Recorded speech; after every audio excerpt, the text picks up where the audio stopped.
Oh. Well, who knows? Maybe it might work out here. They swerved it back into the gold lane, and then they put the Martis on Andoryu. Crowd control, you mentioned. I think Banana Evos picks it up here. CC still available.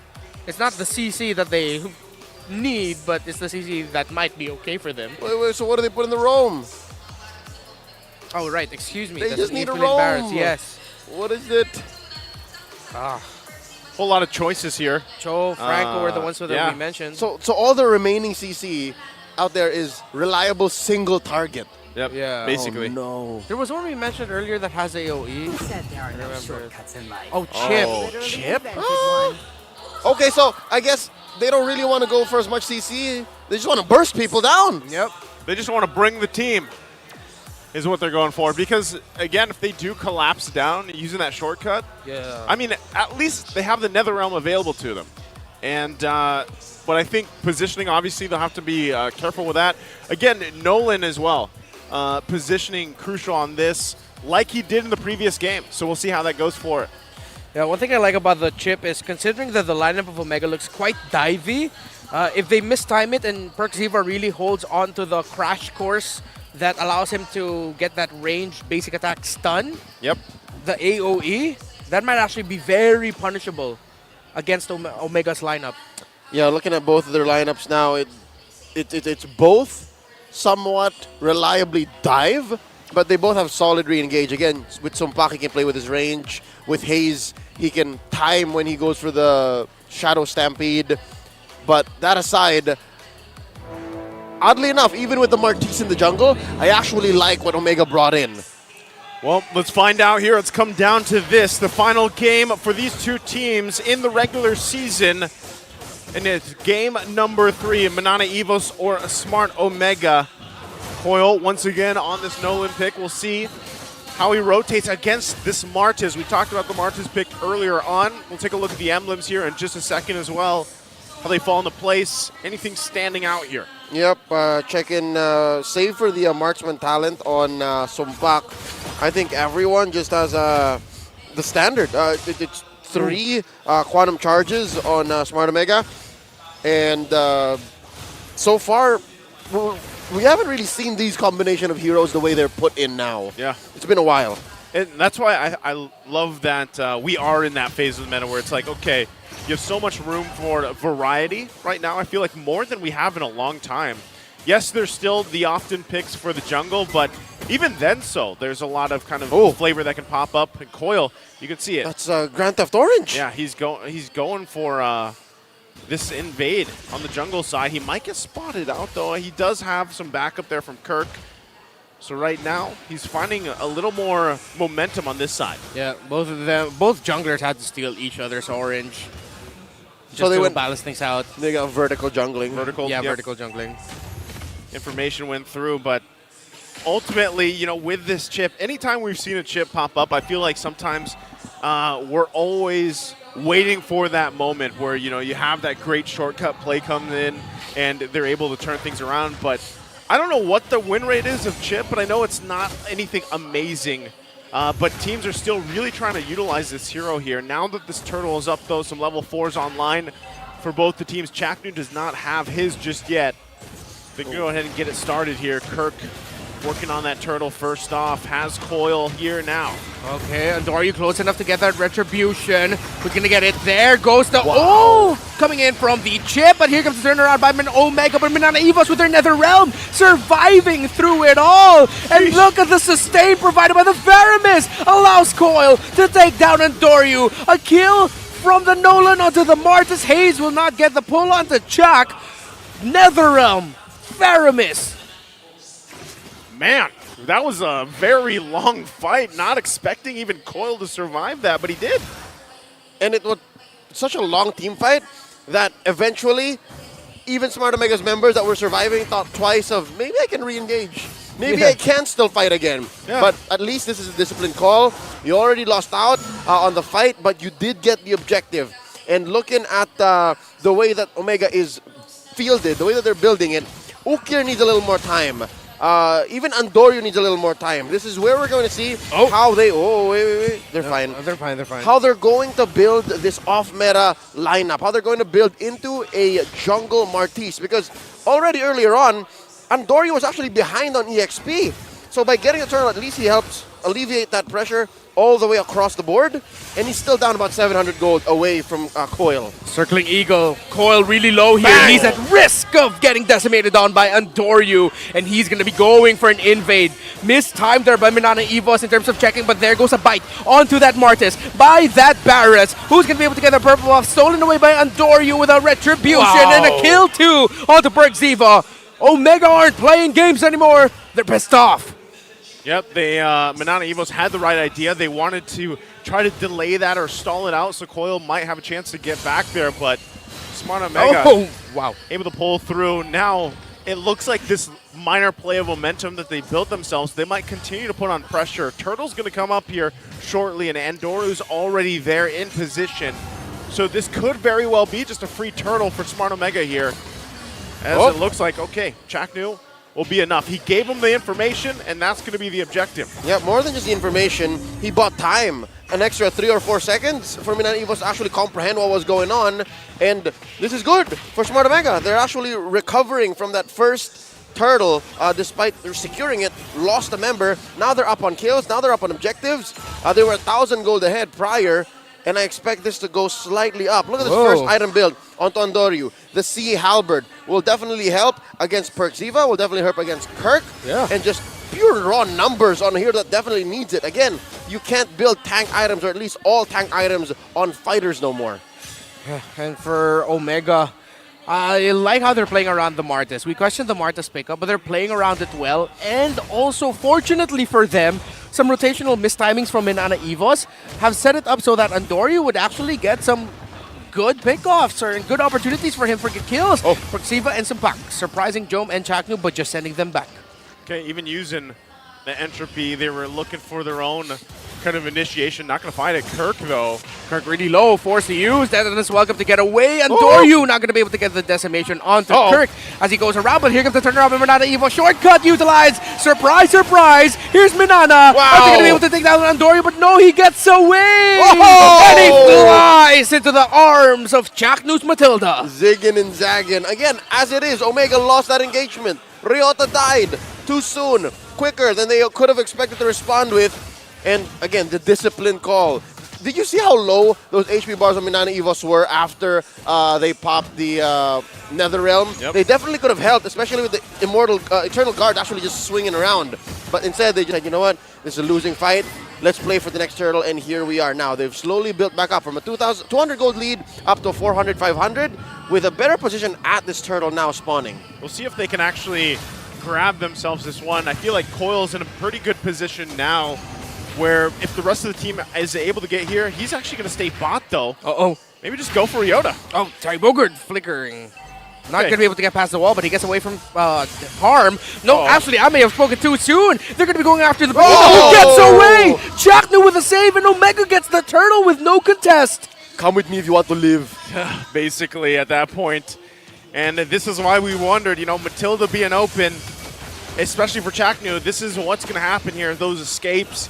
So they get themselves that third turtle of the game. Now they make plays here on this side of the map of Minana Evos. So Coil doesn't really have a choice but to go and try to find something elsewhere.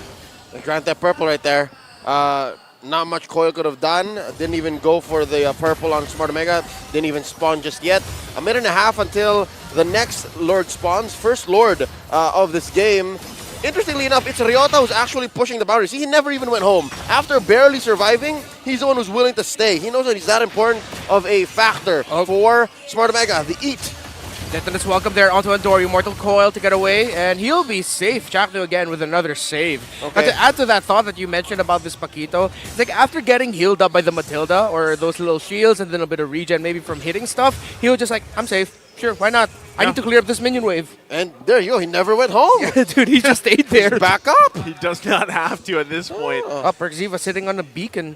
All right. I checked in on Andoryu. There you go. He was on his way to a brute force breastplate. So he currently has a Sea Halberd, a brute force breastplate, and I'm assuming another damage item on the way. Yeah, so with that, at this point, you just try to get these, oh, hold on, spaces around the map. There it Circling goes. Eagle onto some Pac, Oh. burst of damage onto that Nathan, and he's going to get taken down there by that Roger. Chaklin with a big knock up there, but no, he's going to be able to get Wow. away. And that NetherRealm also saves the members of Manana Evos. Here comes that Martis. And they're going to be trying to run from Andoryu. Hayes brought really low, but Andoryu wants to fight. Surprisingly enough, he has a decimation if he wants to commit it, but it lands onto Perkziva. Still got him. They still got Hayes. Still a slight win for Omega? Question mark? Yeah, again, a kill is a kill. You get the gold, you get the EXP, and there was no retaliation from Manana Evos. You do reset Hayes' stacks as well. Yeah. So come this next Lord, hell, even this purple buff, it's going to be difficult to respond. Uh-oh, Ryota.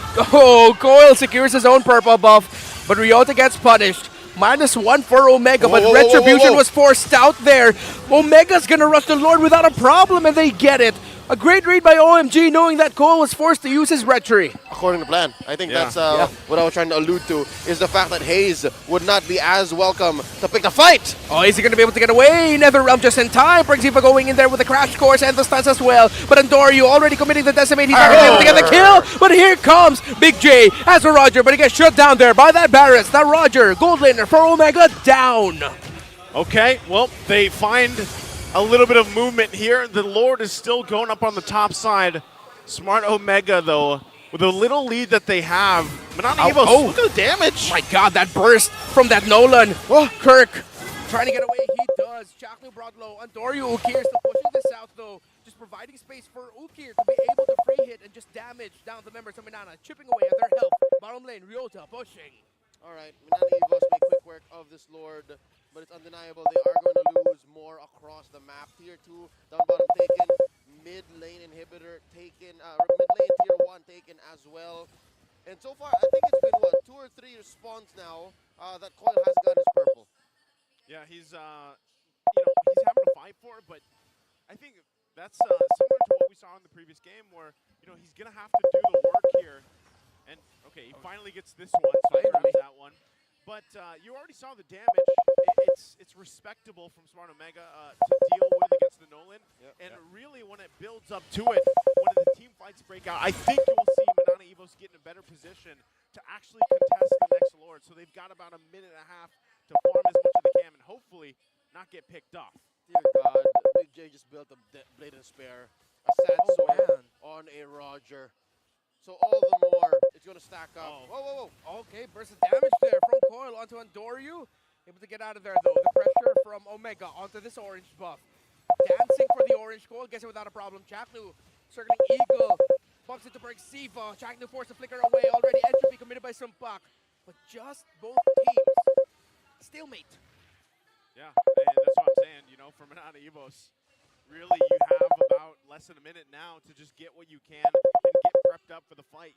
Even level-wise, they're down a little bit here across the board. Gold, too, as we look at it. How are they looking for the next Lord fight here, Leo? Looking still like an Omega Lord. Something to note, the Oracle onto Andoryu.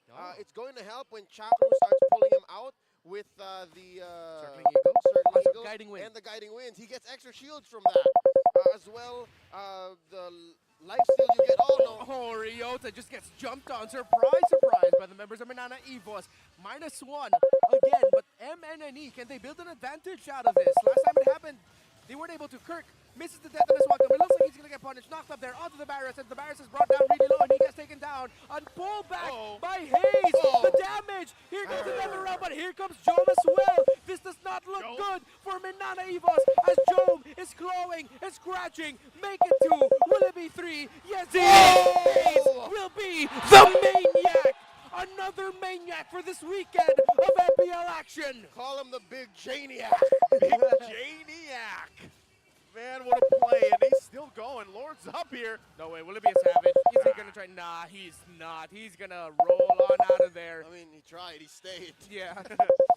Tried to burst down Hayes, but wasn't going to happen. All right, so more on that, because again, Smart Omega is just definitely going to try to manage the waves and then go for the Lord here after they all spawn back on.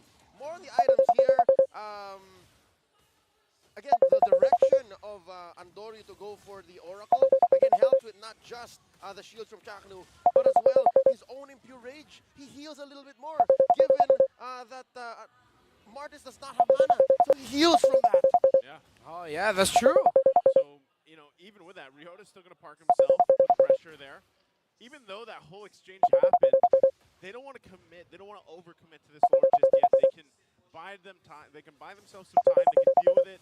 They have the utility here as well. And Doru against keeping Kirk in that front side because you know that you're going to have a hard time for Coil to find an entry point. So Ryota doing what he has to do, down on the side lane. This is refreshing, gentlemen. If you remember Game 2, we were wondering why they kept picking fights. Now they're actually respecting Minana. Oh, and there's going to be a blitz there by Omega. Going to be able to secure that Lord. Chaknu uses the Winter Trojan and he survives. Ryota. The big Nether Realm coming out of Haze. And they save it. Omega trying to find the angle. Ryota not going to be able to get that knock up completed onto multiple members of Minana Evos. Only catches the Barrett. MNNE can defend. Just about a second after I said it, they pick a fight. I get it though. The reason why they did that was because it was clear that Minana Evos was hoping they can go for the steal. We've seen many a Nolan in Season 13. The likes of Sensui stealing from underneath their opponent's noses, lords that they could have sworn belonged to them. But this time around, Omega used that kind of bait, used that kind of approach to try and pick a fight, but Minana Evos were more the wiser. So now they're going to defend inside their base. Luckily, they have a Nolan. Luckily, they have a Faramis. They have a great high defense. Well, he'll see if they can defend against this one. Lord going to go in. Damage there onto that Nolan. Omega slowly chipping away at the base of Minana Evos. The Lord still standing. Minion waves quite lacking though on the sides. Are they actually going to look for a full commit here? Chaknu gets knocked back. Missile expert. And a kill onto the roamer of Omega means Minana Evos can push out. That's another punish right there. Omega does penetrate, and they are going to steal this purple. But again, as I was saying, they have a great high ground defense. Yeah, we saw it right there too, and that's something, when you try to get into the base here, you got to watch the ground. You got to watch those missiles, and that's what happened for Kirk right there. So with this, Minana Evos eventually just continues to buy themselves some more time, and that's where you really have to wonder. They don't want the same thing to repeat as previous before the Lord happened. Perks. Okay, from out of nowhere, Perks already committing that shortcut. Knock up there by the Eternal Garden. Hayes gets punished. Ukir has turned it around for Omega. They're going to be going forward. Minana Evos trying to get away from this. They're trying to find an angle. That's going to be a bite onto that. Vexana flickers back, actually, and they get to secure the kill. Hayes from behind. He utilizes the portal, I believe, of the chip to go to the back. Yep. And now Sumpak gets caught out. Decimation. No more damage for Minana Evos. This does not look good. OMG. Looked at it here, but Minana Evos are fighting back. The members of Omega are low, and Minana Evos can defend as Chaknu is stuck under the base turret. It ain't over till it's over. Minana Evos live to see another Lord. They kick out Barangay Omega successfully. Again, inside their own base. Smart Omega just can't crack the base. Man, looking like it was going to end there, and Minana Evos, I'm still a little surprised that, there was an initiation from Perks, dropping that shortcut. They wanted to fight that, and then things got kind of messy. But ultimately, what it leads us to is basically a reset. Now for this next Lord to come up for both teams, and that time, again, Minana Evos got some extra gold on their side. They were to lock some things in, and they're going to start off the Lord here. They're going to be rushing it. No roamer here for Omega means they can. A Deathness welcome onto who? That is Ukir down. But Andoryu can. Ryota will he. Andoryu will he. Can they somehow steal the Lord away from Minana Evos? And they do! Andoryu has done it for OMG. While in the mid, Sumpak was stuck in base as Jome was pushing down mid. Big J using his kit in an unconventional way. Usually you don't see a single gold laner buying time the way he did. And then Smart Omega sending out, again, one of the few reasons why you would pick a Martis in this current metagame, to steal a Lord. 3K ahead now. Suddenly, they're inside the base again.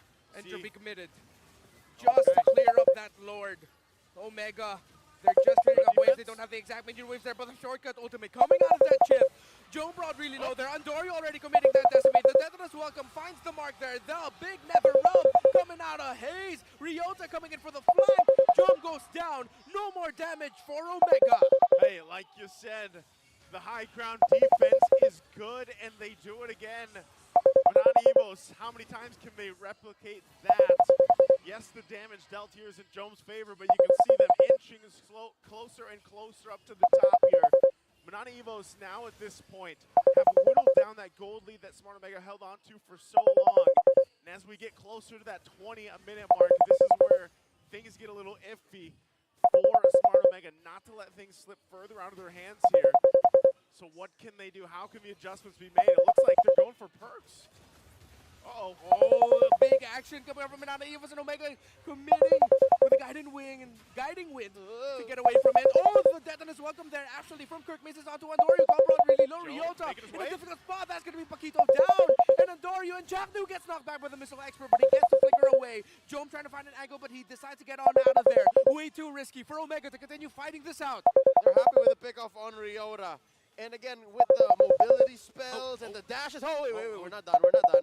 Good thing he sidestepped that missile expert. Could have been bad.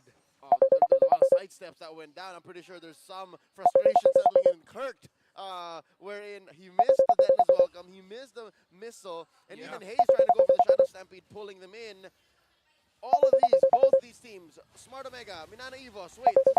Poper Ziva from the back with the overtime crash course, everything in between, even using the damage that you can get from the shortcut. But they don't get anyone, and Omega might turn, but they can't find the angle. But that's Hayes down! Mid laner down for Manana Evos, but he'll be able to come back quick. Andorio, though, taken down, means it's still advantage for Manana Evos. Man, look at this. Manana Evos now turning the tide slightly in their favor, but their team fights is looking really good for them. Yes, Andorio will be back up by the time if they can stall out this Lord. Lord's coming up in 5 seconds. So how do they want to play this Smart Omega as they approach it? Smart Omega would rather wait for Andorio. There's no possible way that this Lord looks good for them. Manana Evos, what they can do is burst it down. Again, they have 10 seconds to do just that. Kirk and Hayes can do a solid way of punishing any stragglers in. Already, EG. They're all really low, the members of Omega, but it's still going to be the Lord, of course, going to the side of Manana as they have their retry.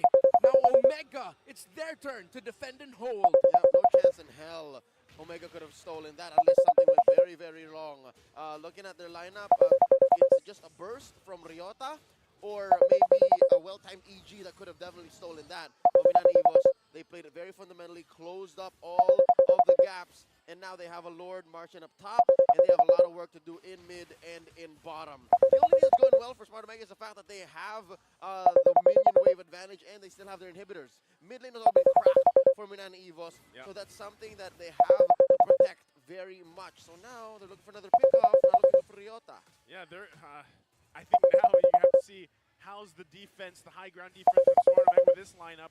This Lord is going to hurt. It's going to charge in. So, yeah, they might have that advantage right now with the base turret, but they're definitely going to lose one here as Manana Evos gets prepped up and ready. You can see as well, Pertsiva just kind of waiting, deciding on which entry to point to take on these teleporters. So with that, we'll see how they defend here. Mid lane, though, going to be the focus for now. And there he is. Ziva, shortcut committed, but no member of Manana Evos will need to use that portal. Ryota has already showed himself in the map. He needs to get away. Entropy forwards there by Sumpa. This Paquito. Terry Bogart needs to run. Already committing the flicker. Fancy footwork. He might get the shield. Will he try to hold on? He will not. That's Paquito down. And Manana Evos advantage yet again. Okay. Ryota, the call I would assume is to buy time, and he did buy time. If Manana Evos actually let him go and did not bother killing the Paquito, they could have taken another inhibitor. Bottom here and then maybe halfway through mid. So that was, in my books, at least worth it. Because if you're going to compare Omega and Manana's high ground defense to try and save themselves from these crashing waves and their opponents, Manana Evos wins. Omega's lineup isn't very good at clearing waves. Okay, Eternal Guard already knocked up there onto Kirk. Jome already using the Purify to get away. Nether Realm already committed. Entropy SL. Andorio taking a lot of damage. Kato as well. Omega, they're fighting back. Manana Evos quite low. They need to get on out of here as Ryota will be back. But since Ryota got taken down, 40 seconds of action was utilized by Manana Evos to shave Omega's base bald. Indeed. And with that, Manana Evos resets, get prepped up. They're in full capacity now. Yeah, Yep. and a heavy swing in their favor. They're ready for this Lord in 15 seconds. We're in juggling territory. Already barefoot gold laners. The Roger and the Nathan do not have any boots. You're seeing even the roamers are starting to buy and sell items where it matters. And check out who has the immortalities. Those are the heroes that have 3 health bars when you're playing for Manana Evos. And that's why Kirk is here. Kirk is one of their main frontliners. I'm waiting for Perxiva. Perxiva could definitely be a game changer because we've seen his shortcuts, we've seen his ults, but they had very little impact so far. So now maybe, now that we're playing cross map, now that we're going for the Lord Dance, here we see him become a game changer once more. I expect this one to be a very slow and steady Lord Dance for this one. Nearly 24 minutes into the game. It's going to be started up, but again, you have to control and keep an eye out for perks. The entry point, you stay on the top side of the map, so Ryota's going to have to deal with it. He's trying to pull a Rafflesia, man. I think that's what he's setting up here. Yeah, he might be able to. Perxiva, he's not going to go forward. Never mind. And Omega got the info. So, Perxiva from the back commits the Y-walk beacon right behind the position of Omega. And now Omega are scrambling to get an even better position. The entry there by the Barons. Dantonus welcome onto Chaknu. Winter truncheon by him to survive. He has an immortality. NetherRealm already popped. They're both going to be fighting, but Ryota isn't here yet. 5 versus 4 in the Lord. Ryota had to manage minion waves. 40 seconds, minion spawn. So Ryota doesn't need to go back to manage just yet. Oh, they're going to still hold the Lord together. It will go through a reset. Oh, Joe a little bit too close for comfort as Chaknu flew in. Okay, they find it. Once again, Coil's going to start it up this time. A lot of ultimates were used for that. And now Manana Evos might have a clear signal for this one. The Mamba short flicker! Already committed the flicker just to get away from harm. Immortality already popped. Shields already trying to hold on. Who's going to get this last, potentially, Lord of the game? Jump scratching away, and it's Sumpak with the Lord. And Dorio brought low, but that's going to be the Faramis gone. Sumpak brought low, but look at the base. Coil. Omega's base. Coil decides to not push forward as Omega can go back. All right, a minute off of Chakno, a minute and change off of Sumpak. If you're looking at damage output, pure damage output, Omega won that trade. Mind you, they still have a Lord to deal with. Sumpak scored it on the way out. It's marching down mid without Chaknu, but without Sumpak.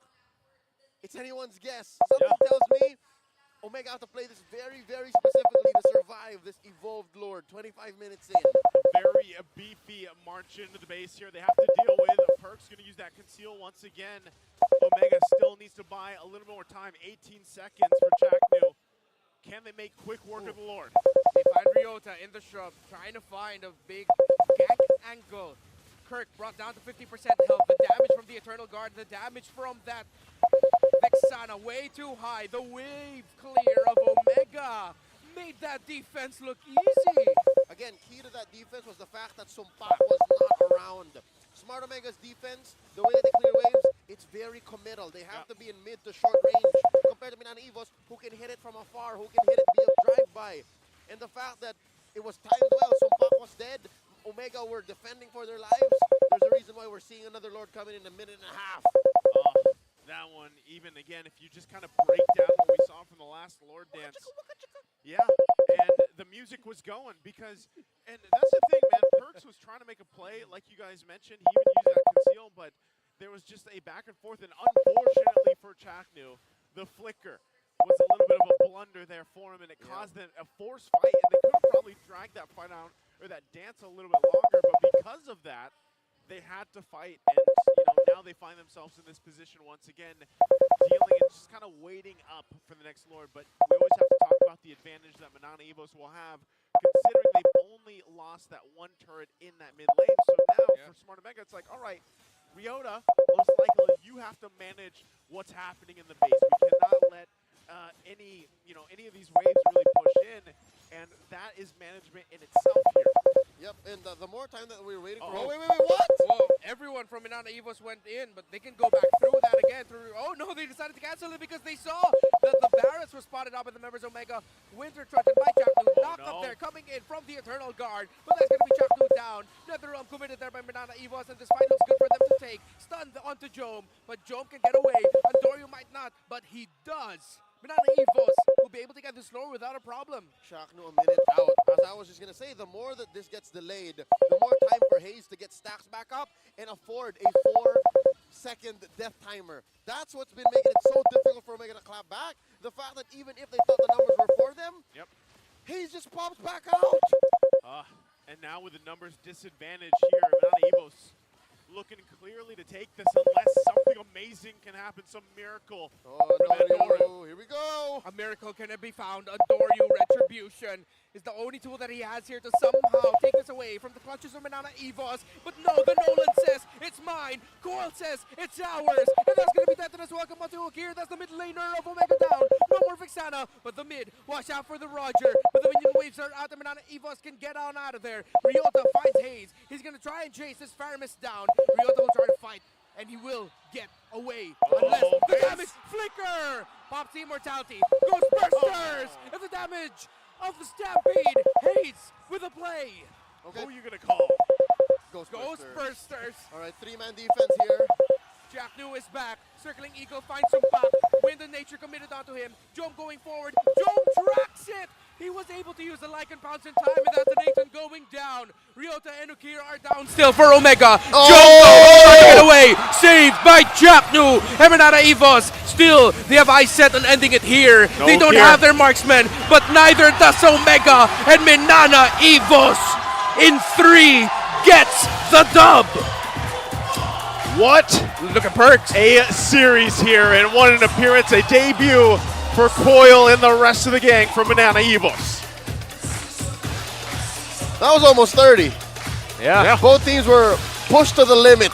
Their patience, their decision making, and eventually we end up with the numbers just not going your way. Just goes to show how strong a Nathan pick is the longer the game goes on. And Manana Evos, a good glimpse at their future in the playoffs. But the future of Omega is looking good too. Yeah, Big J with that. The hug here again as their last matches for the regular season. Of course, Manana Evos still in that playoffs. It was great to see them kind of bring this to the table though. Again, when you look at the adjustments just in Coil, the debut here for the rookie, it was clear throughout the series. I mean, game 1 was quick. Yeah. If you remember, it was, what, sub or 11 minutes? 11-10. Yeah, 11-10. And, you know, then they went the distance here in nearly a 30-minute game for game number 3 against Smart Omega. So we're going to see them take their bow here one last time for the regular season of MPL Philippines Season 13. I want to see more of these young men. I want to see more Big J, more Andoryu, more Ryota, more Mamba, more Ukir. Very, very soon. Again, man, I wish we got to see them earlier in this season, but you know, we'll see what's in store for them ahead of us in Season 14, of course. But I can't wait to hear from Manana Evos and what they have to say about their victory here. Let's go ahead and throw it to the stage for Mara and Hans and Manana Evos. Congratulations to Manana Evos. Let's take a look at the standings to see where they're at. Manana Evos is currently at number 5 with 21 points. Congratulations. Hi, Coil. Coil, congrats. He's getting revved up to the Banoobs. Debut match mo, nanalo pa kayo. How does it feel to be playing sa MPL? Masaya po. Anong sabi sa'yo ni Banoobs just now? Po. Anong sabi niya sa'yo just now? Worth it po yung mga practice namin first team. Worth it po yung pagpukpok nila sa akin. So, masaya. Kinabahan ka ba nung sumalang ka? Wala po eh. Walang kaba at all. And you did well. Congratulations. Thank you po. This time around, I want to ask Perks. Nasaan si Perks? Si Perks, nasa dulo. Perks, come over here, man. Yung crucial na sipa mo, yung nakatulong para sa team, kaya ikaw yung naging MVP noong game number 2. Alright? Question is, paano mo ba nahanap yung angles na yun? What was your inspiration behind it? Yung mga anggulo mo sa pagsipa, paano mo nakikita yun in-game? Then, nakita ko kasi tumipi sila kaya papatalo na sana kami kaso wala Tumipi daw kasi. Tumipi daw. Alright, gets ko naman. Pero ngayon na you are actually playing. Kamusta yung buong experience mo with Minana Evos, and you're one of the people who helped this team to get into the playoff spot at komportable kayo, maganda ang panalo heading forward sa ating play-ins? Yung experience ko sa Minana is parang kahit sino kami maglaro, parang mix, parang papalag kami. Ganun. Right, that's a very good insight. Kahit si Coil, na bagong salta lang ang pinakita na kaya niya makipagsabayan. Since katabi mo si Sumpak naman. Hi! Bakit parang nakita ko kayo kanina nung nanalo kayo, you guys were all jumping, all cheering. Parang mas nag-celebrate kayo sa game na to versus nung pumasok kayo ng playoffs. So, etong victory na to, paano to nakakatulong sa pagpasok nyo sa playoffs?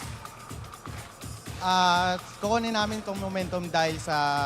Para rin, inaano namin to yung game na to para kay Cole talaga eh. Itong sobrang importanteng win na to para kay Cole. Para mapatunayan niya yung laro niya. And gagawin namin yung momentum para makapasok sa playoffs na and tuloy-tuloy yung winning namin. Congratulations! At now, oras na para i-announce natin ang ating Game MVP. Game 3 MVP is none other than Kirk. Congratulations, Kirk! Andito na siya ngayon. Ramdam mo kagad, Kirk.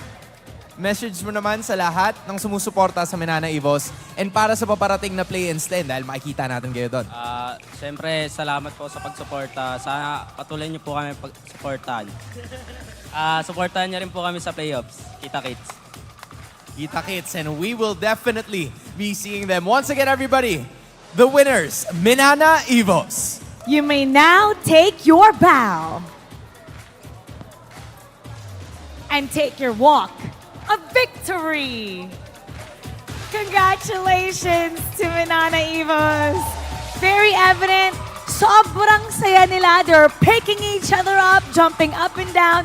Great way for their last series this season. And I love the statement of Sumpak na kahit anong mangyari, whether this is something that isn't really gonna boost them up the standings, they wanted to make sure na ipapanalo nila ang laban na ito para kay Coil, who just made his first series victory today. What a way to end the regular season. And we're gonna break that down for you with our casters.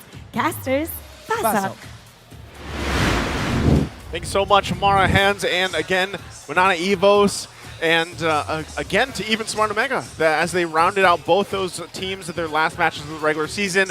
Can't wait to see what we see from Minana Evos in the playoffs here. But that was a long game number 3 that usually we don't see games getting near that 30-minute mark. I think our longest is still, for the regular season, what, 33, 34? Oh, yeah, around 33, 34. We didn't hit 35. Not yet. Okay.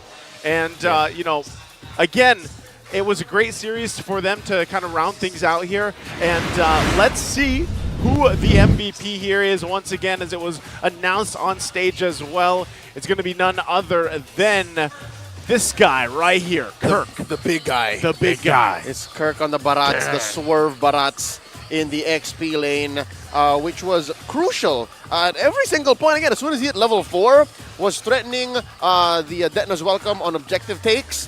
Mid-game was the main frontliner for Minana Evos, and then late game was just hunting down mid to backline heroes against Smart Omega, and Kirk just made the Barangay's job all the more difficult. Sitting at 2-1 in 14 with a Roger, with a Vexana, with a Paquito on the other side, makes you wonder, like, how did he not die so often? Again, being the main frontliner, Perkzivo was more of a interceptor. Perkzivo was more of a way to go into the backline, find a way to flank. So from there, you just have Kirk as the main frontliner, and him only dying once, of course, with the assistance of Hayes.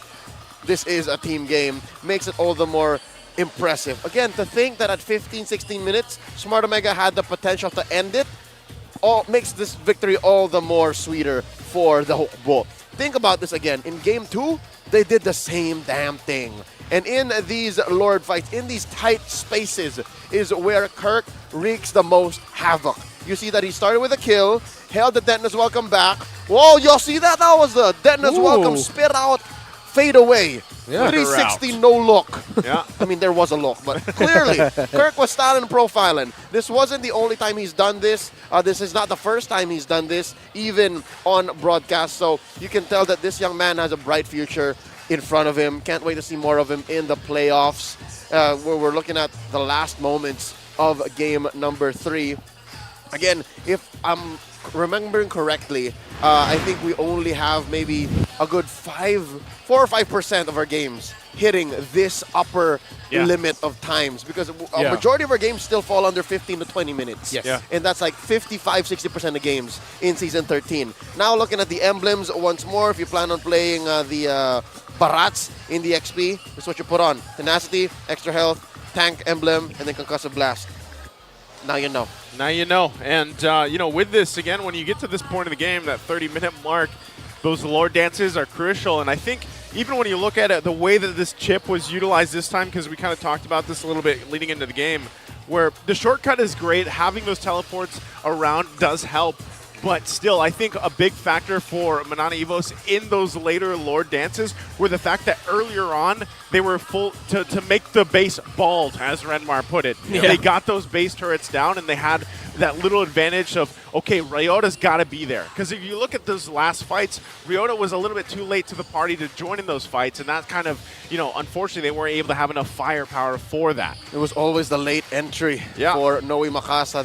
That was what they were looking to make the difference with, the X factor in their engages. But something to note again, with Andoryu as a sandbag, you don't take 302.7 thousand worth of damage without building tank items, and indeed he did, which again explains why maybe as good as his highlights were here in game number 3, it still felt like the Martis wasn't putting on as much as he used to. As much as he used to. Again, the final build was a War Axe and a bunch of defense items, which isn't how you want to build fighters now. This is what you want to put into the jungle because of the patch, the recent adjustment on the item. So it's possible that he was pigeonholed, strong-armed into finally picking this because it's the only real hero left for the jungle to answer what Manana Evos was doing, which up to some point, the 16, 17-minute mark? Yep.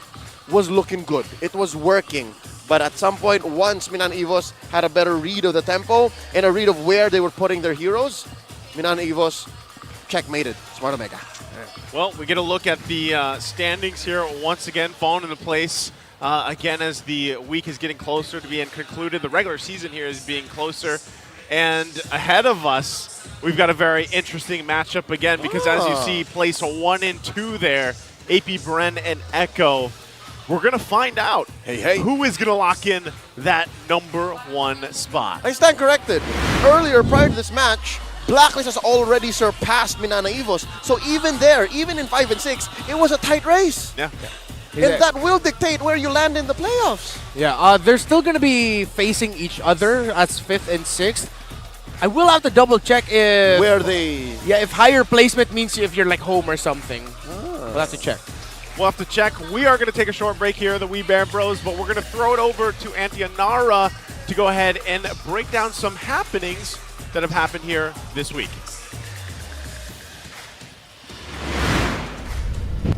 Magandang buhay mga ante, my name is Auntie at ngayong huling araw ng regular season, marami-raming latest scoop ng mainit na MLBB esports chika all around the world ng ating mapag-uusapan.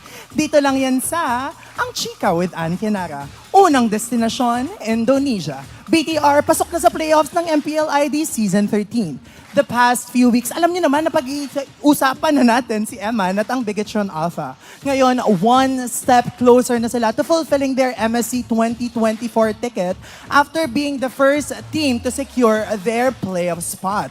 Pasabog, di ba? Tumataginting na 10-3 lang naman ang kanilang naging win-loss record after sweeping the Kingdom RRQ Hoshi last night. Super comfortable ng kanilang pag-upo sa trono ng top seed, kaya dapat tuloy-tuloy na ito. Kaya naman ang tanong for today's video, marireunite kaya si Emat at ang Ragers RSGPH sa Riyadh? Alamin natin soon. Kaya naman next stop, Singapore. MPL Singapore Season 7 umaarangkada na. Simula na ang road to Riyadh ng Singapore matapos ang pagsisimula ng kanilang regular season noong Friday. At syempre, merong mga Filipino players tayong dapat suportahan doon. Starting with Hades and Kurt Tizzy, MPL alumni natin na ngayon ay naglalaro sa Team Flash. Sa kabilang banda naman, MDL graduate sa Gitno na lumaro para sa Smart Omega Neos ang nakikipaglaban para sa Bleed Esports. Kabilang pa sa kanyang kupunan ng isang Pinoy na si Seiji. Habang si Super MJ galing sa RSG Mista sa Vanguard Esports naman.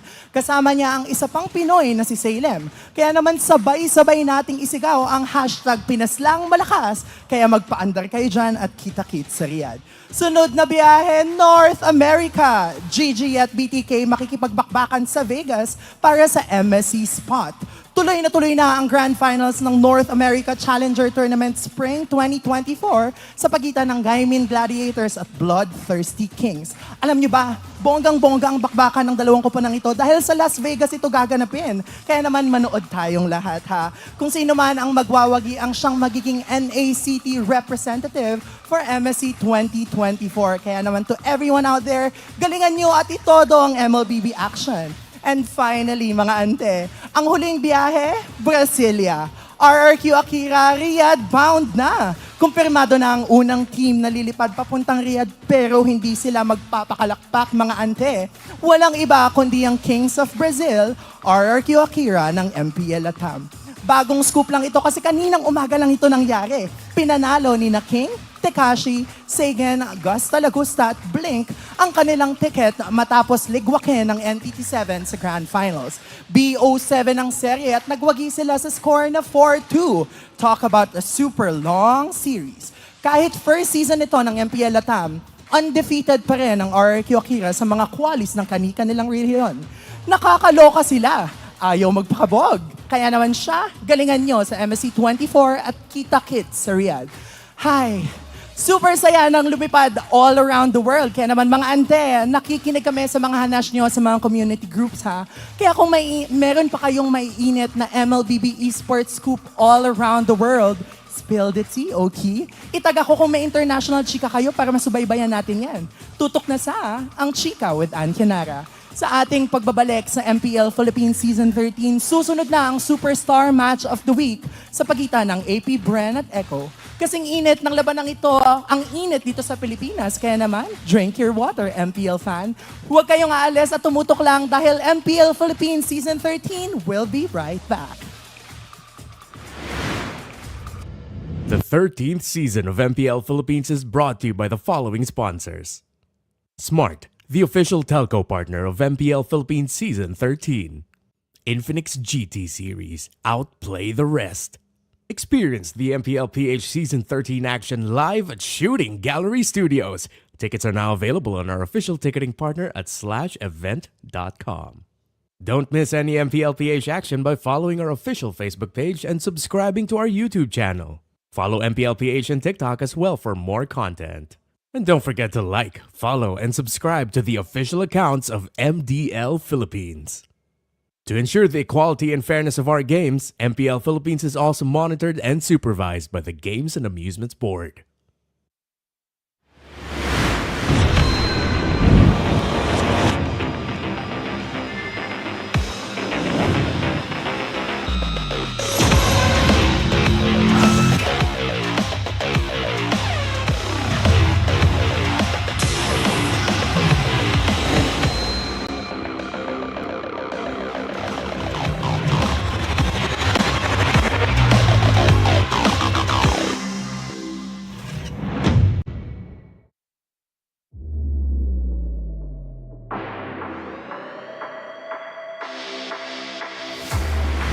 Actually get into the playoffs after week 5. Put it this way, I don't want to be ranked 5 or 6. At the same time, I'm happy that I'm in the playoffs, but at the same time, I need to go through 2 series, best of 5s in playoff situation, just so I can get into the actual playoff bracket, right? So, there's that kind of pressure for people or for teams to get as much points so that they will get at least rank 4. And I think that's good.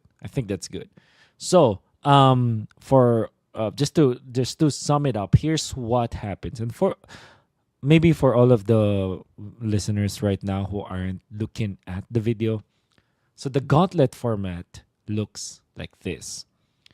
If you are rank 5 or 6, you will be playing against each other in a best of 5 single elimination decider match.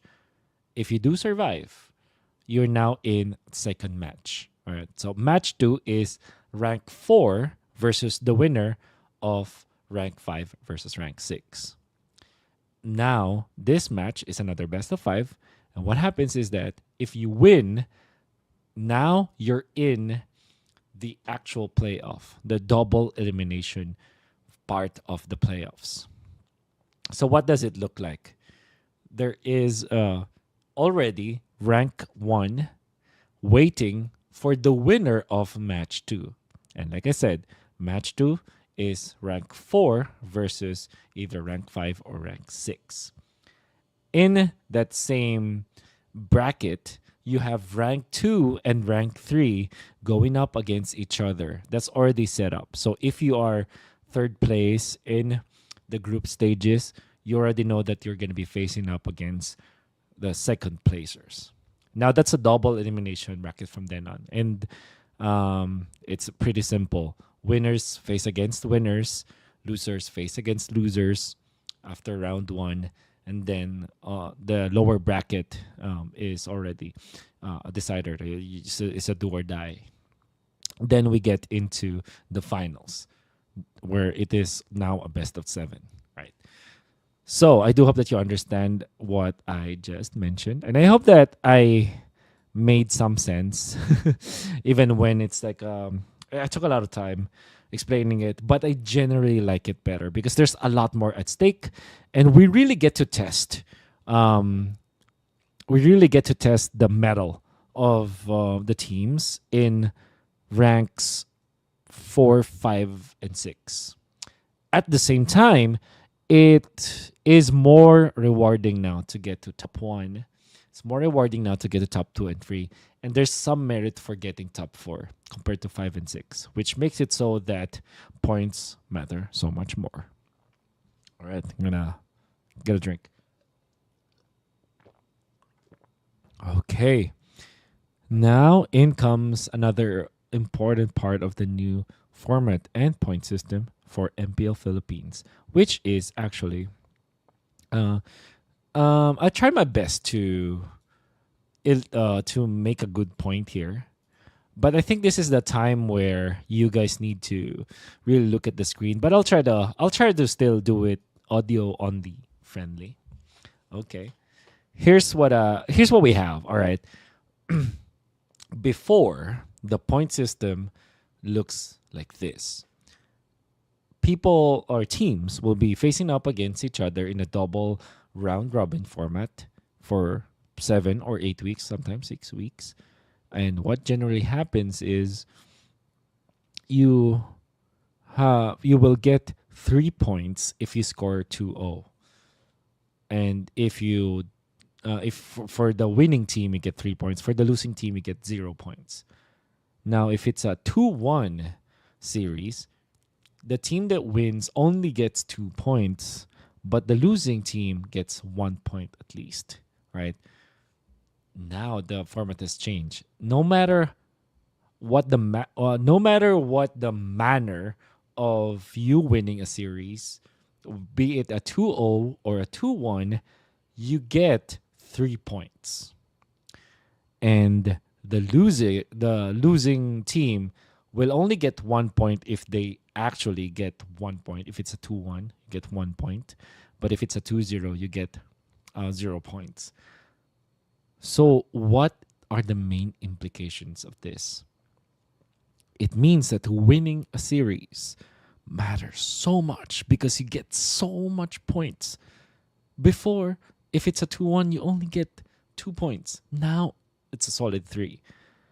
So this means that teams with a streak or, teams that keep on winning their series, their matches, they get so much separation now from the teams that don't win. And even when you get a 2-1, like before, the gap between a team that won through a 2-1 is just 1 point, right? Imagine Echo versus TNC, for example. Echo wins 2-1 against TNC. Before, Echo will only have 1 point of an advantage over TNC. But now they will have 2 points of an advantage for TNC, which means that if you keep on losing your series, you will need a lot more to catch up, right? And at the same time, it's much more rewarding to just win a series, all right? I think when I was thinking about this episode, I thought of the best way to illustrate this for all of the viewers out there. And there's no other way but to really compare and put ourselves or put the teams in a position where it's as if they're playing the previous format. Okay. Oh no, so the new format in their previous standings. So, all right, what I posted here and up until the third column is a sheet that I made actually, like putting the new point system in the previous season. So these are okay. Up until column number 4 right now, you're looking at the point system, the point or the standings of the teams before the final week. So we've only had like 5 weeks during MPL PH season 12. So when week 5 finished, I believe TNC and Minana aren't in the dark just yet. Okay. So first column is the team name. Second column is their match win-loss and their team win-loss. Match win-loss is basically the series score, and team win-loss is basically the game score. So for example, for Echo, they've won 11 series or matches and only lost 1 at this point. But when it comes to like games played, it's 22-6. So they actually lost 6 games, 22. So when it comes to the old point system, at week 5, they're at 29 points. So nigh unreachable, right? It's impossible for anyone to trump them at this stage in the game, and the stage in the group stages. Now, that means AP Bren is at 21. RSG is actually 20. Blacklist is at 19. 15 for Onyx Omega and Onyx and Omega. 13 for Minana Evos. And then for TNC, who only won 1 series and then lost 10 matches or 10 series, they only have 6 points. Okay. So this is week 5. And why did I put this in week 5? Because I wanted to know whether or not heading into week number 6 or the final week of MPL PH season 12, what is going through their head right now if there's the new point system. So here is the new point system applied after week 5 of MPL PH season 12. Echo is at a stunning point of 33 at this point, because they only had 1 series loss, and that's a 2-0, but they had 11 wins, so that's times 3, 33 points. Nobody can touch them anymore. Then if you're looking at AP Bren, surprisingly only has 21 points. So they will be actually put in a spot where they're top 4. The top 2 will actually be RSG at 23 points, and Blacklist will be top 2 will be RSG, top 3 will be Blacklist at 23 and 22 points respectively. And this is week 5. Now for Onyx, Omega, and Minana Evos, Onyx have already secured 17 points, which means that they're relatively more safe now. Actually, they don't have to be scared about Minana, because Minana is trailing behind only 2 points, heading into week number 6 or right after week 5. But in the new point system, Minana Evos will have to look for 3 more points to eventually overcome Onyx. But technically speaking, when they're now facing up against Omega, they only need 2 more, right? But then that also means that Omega and Onyx aren't tied anymore. So Onyx, after week 5, are feeling more confident than Omega. And for side of TNC, because they kept on losing a lot of O2s, there's no change in their point system, right? Now, in comes the interesting part.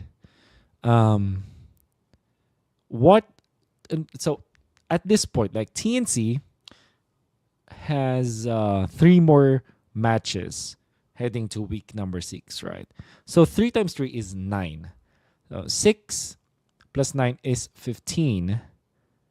So even with a new system, there's no chance anymore for TNC to actually get into the playoffs after week 5.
we're ripping for the 3 stars. Look at us to the top, no ifs, no buts. Winning any game, para to sa PAN na yes.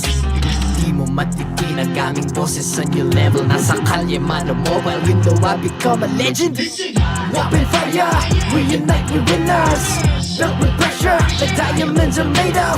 Switch in a lane na parang gera. HP racing, way reset up. Built like a tank, buhat, we hear that full load. SS parang Lyra. Susundan ko ang iyong bakas, kasama patas. Tagumpay natin to dahil tayo'y malakas. Para sa Pinas, nasa amin ang alas. Hindi tuwa atras, kinikilala sa taas. Kasi kami ang malakas. Para sa Pinas, nasa amin ang alas. Hindi tuwa atras, kinikilala sa taas. Ganito kami sa Pinas. Wow!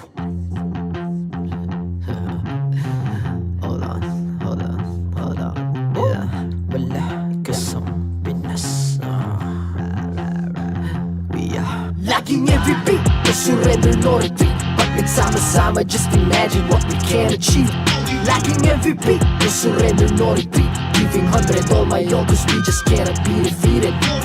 We are unstoppable, immune and invulnerable. Ready ang equipment, lahat frozen, malang crowd control. Pakita ko na jab like pow, beast of the southeast. Kaso matawag proud and loud, cause every enemy we devour. Susundan ko ang iyong bakas, kasama patas. Tagumpay natin to dahil tayo'y malakas. Para sa Pinas, nasa amin ang alas. Hindi tuwa atras, kinikilala sa taas. Kasi kami ang malakas. Para sa Pinas, nasa amin ang alas. Hindi tuwa atras, kinikilala sa taas. Ganito kami sa Pinas. Wow!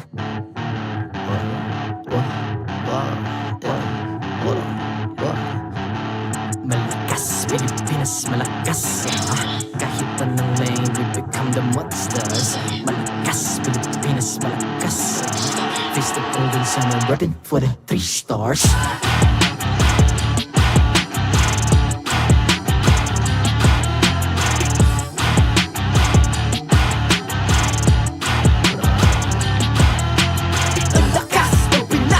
Unite, be the stars. Ang lakas ng Pinas, we unite, be the stars. Ang lakas ng Pinas, we unite, be the stars. Ang lakas ng Pinas, we the stars. Ang lakas ng Pinas, we unite, we the stars. Ang lakas ng Pinas, we unite, we the stars. Ang lakas ng Pinas, we unite, we the stars. Ang lakas ng Pinas, we the stars. The 13th season of MPL Philippines is brought to you by the following sponsors. Smart, the official telco partner of MPL Philippines Season 13. Infinix GT Series, outplay the rest. Experience the MPL PH Season 13 action live at Shooting Gallery Studios. Tickets are now available on our official ticketing partner at /event.com. Don't miss any MPL PH action by following our official Facebook page and subscribing to our YouTube channel. Follow MPL PH on TikTok as well for more content.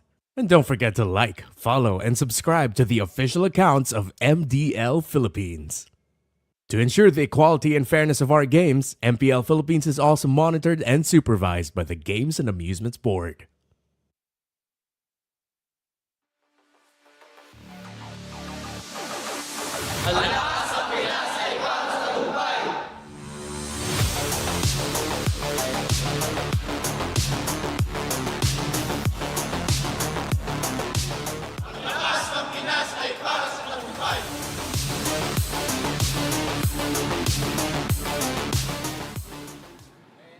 Welcome back to MPL Philippines. Kasama natin AP, Bran, Kyle, and Few. Kamusta na kayo?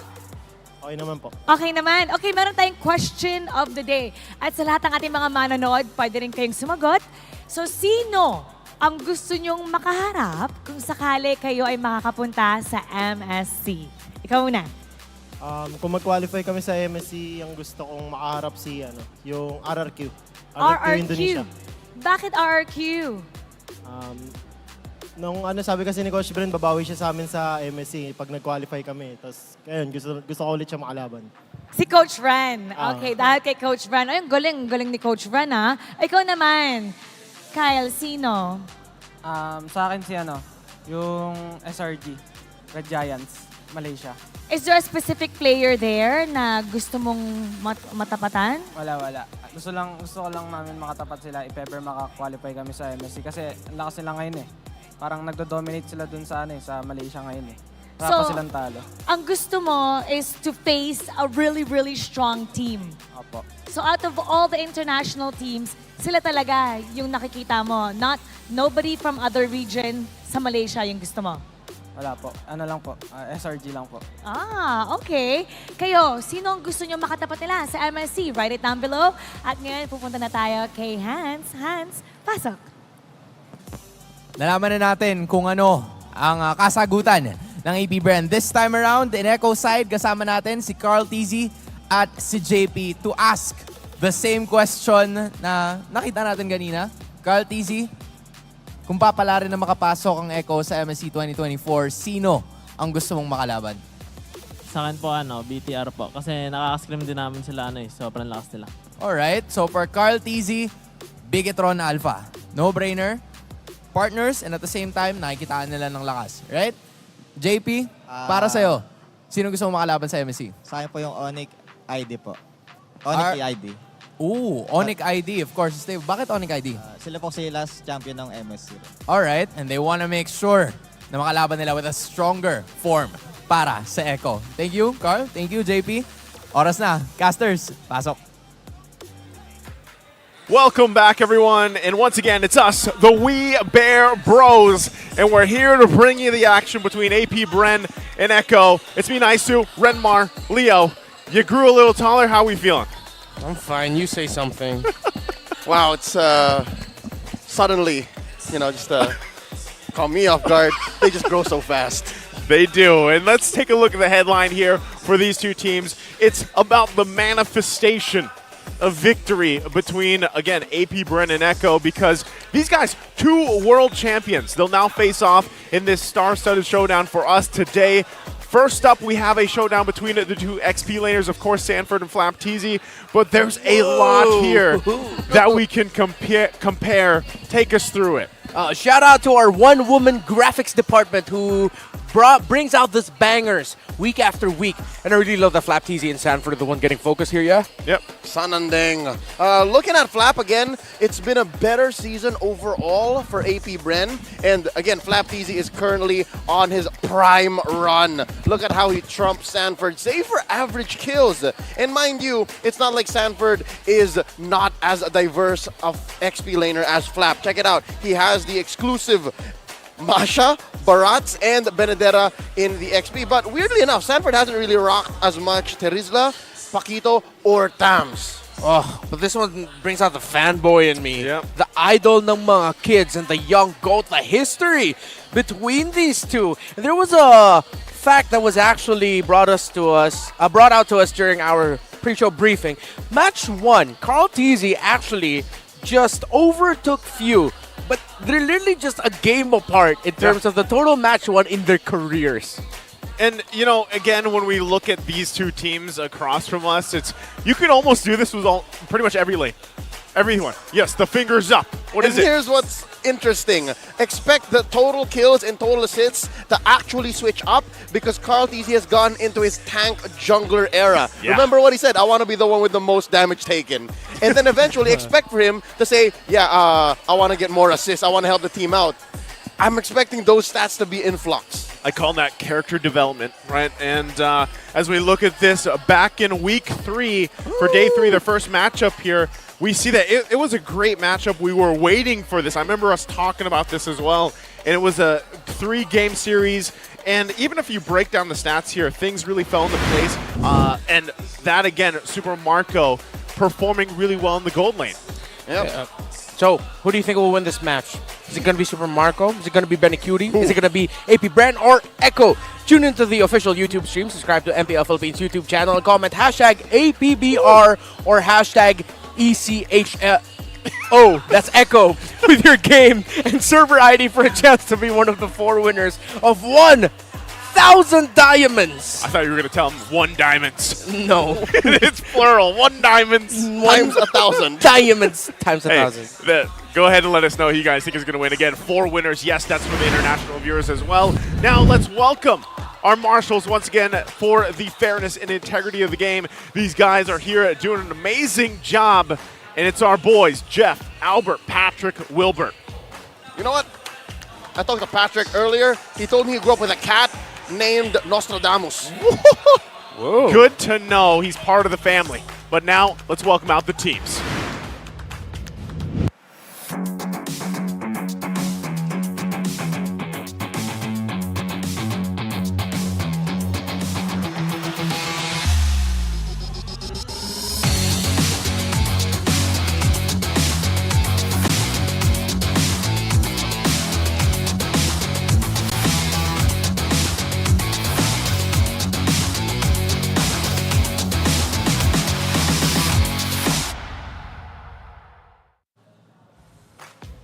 The Bees just need to win 1 game to be the best in the regular season. Will they enter the playoffs #1 in the standings? They are the champions of the Philippines and the reigning champions of the world, AP Brand!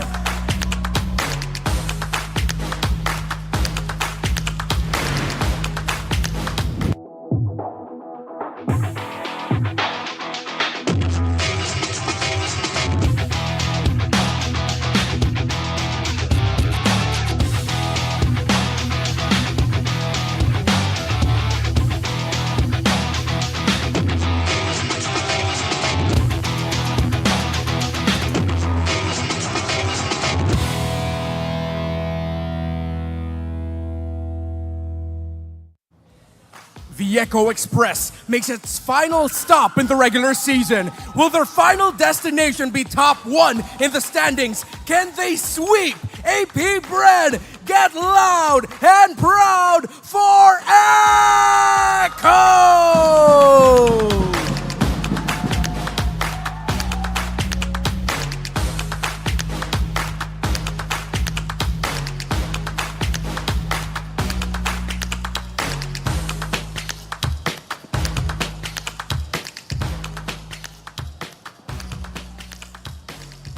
And welcome our 2 coaches with 2 of the sets of most luscious hair in MPL Philippines. It's Coach Duncan, Coach Tic Tac, AP Bren, Echo, MPL Arena. Sino ang mananalo? Is it APB or is it Echo? And there we go. Let's take a little the lineups here for AP Bren. Familiar all around. You know them, the world champs, the champions here in MPL Philippines. Who are they again? Who are they again? Who? Best in the world. That's who. And I'm going to be looking at the EXP lane. Flap TZ, gotta admit, after M5, still one of the best pure athletes, but he will need to take his game to the next level today to shut down Sanford. When you're talking about the best in the world and you're talking about just one person, you got to bring up the cult of personality that is Carl Tizzy, the young GOAT, the very first 2-time world champion in our esport. He has gone through the ups and downs that most of us would never experience in this realm. And here he is again, every day just waking up saying, you know, I want to put on a pair of shoes, put on my jersey, put on my pants, let's do this. Let's win. do this. Let's win. And we know what they have to accomplish here to get that #1 spot. Renmar said it in the intro. That sweep is what they need against AP Bren. And as you look at the stats here, obviously, man, AP Bren and Echo have both had hell of a season for Season 13 regular season. Taking a look at this, though, how does it break down? Where's the advantage? It's safe to say that on paper, AP Bren play a cleaner game. AP Bren get the wins more efficiently. AP Bren do the job much better. But when you watch it from moment to moment, you know that Echo are capable of crazy things, ridiculous things. On average, I would reckon, I tried to do the math, Echo are just seconds behind AP Bren when it comes to fastest wins in the season. So maybe now, maybe this time around, they're able to fix that. Maybe they're able to go ahead and overtake the champions. And speaking of champions, these guys right here, Kyle Teasy, Carl Teasy, I still remember when Kyle Teasy really stepped in, and then even that first time that he had to face off against Carl Teasy seasons ago. Yeah. Man, has that growth been there. That was about 4 seasons ago, yes, when we were in the Eyesight building in Eastwood, wherein we compared Kyle and Carl, and now they're as close as rivals as it gets. Let's talk about the Infinix keys to victory. For AP Brand, they got to disrupt Sanford's power spike. Oh, yeah. Sanford is so impactful when it comes to team fights, does so much work with his San duo brothers, Sanji. While Echo, on the other hand, have to check their drafting pattern. It's no secret that in their recent drafts, this has been one of their pitfalls, one of their Achilles heels. They try to get a little too cheesy, a little too experimental when it comes to their draft. So Coach TikTok going to have to get on top of that. And last but not least for both of them, show us the world standards, macro mechanics. They're micro, unquestionable, incomparable. When it comes to macro, though, that's what makes a difference. I'm expecting that Echo will go for speed, AP Brand go for efficiency, and then whoever gets the break better, right down the middle, gets the dub. Again, if you did not catch the games yesterday, that was a masterclass from AP Brand on the macro level, and they do this time and time again. They did it against Onyx yesterday. They made that lane pick struggle very much, and now as you see here, they're going to pick the blue side for AP Brand in game 1.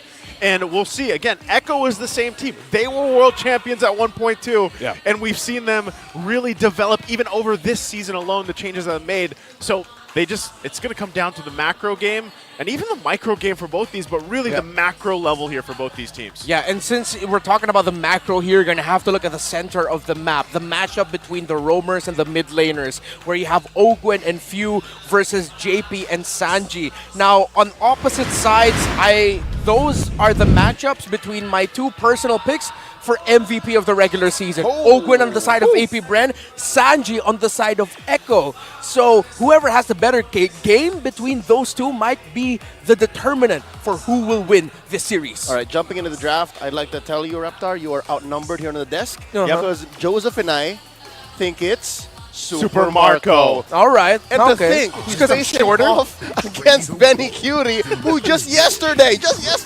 scored a Savage. A Savage. He got a Savage. It was a Savage. It was a Savage, but did they get the dub at the end? That's the struggle. That's the struggle right here. That's the struggle. Finish your sentences. Yeah, that's the struggle. So now with AP Brand picking up the Harith, Echo, you mentioned they might want to go for speed.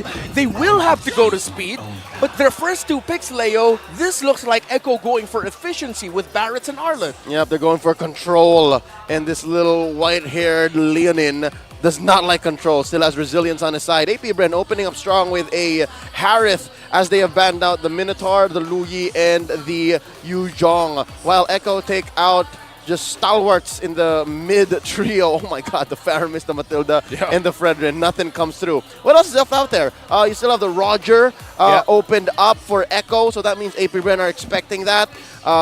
When it comes to roamers, you have solid pickups as well. Might as well grab a Grok on the way out. That sounds pretty good for me. Oh, there you go. Jungler first, why not? There's the Baksha.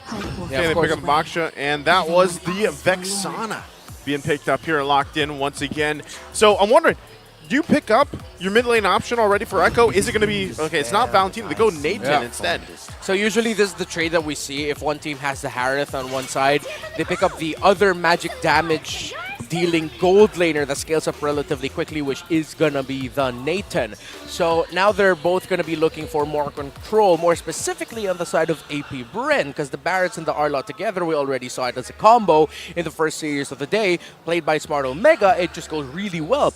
While on the side of APB, I'd like to see them pick up a roamer that can go forward alongside Kyle Teasy's Baksha. I wouldn't want the Baksha to be the sole damage soaker for this lineup of AP Brand. Definitely need another sponge for this for AP Brand. We'll see what they go with. Looking at this real quick, too. You saw it earlier. Now you have the average kills here. And top 1, Echo. It's actually top 3, or number 3 for AP Brand. We get to see RSG later play, too. But that's the thing. Echo, they're still the Echo Express. They still have that identity. But we've seen them adapt, too, over time. But look at that. Interesting last ban there.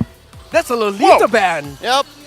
If the Lolita comes through, then the name's going to have a tough time. Am I looking behind? Yep, that's right behind us. It's right behind us in the English broadcast. I'm zoned in, folks. I'm zoned in.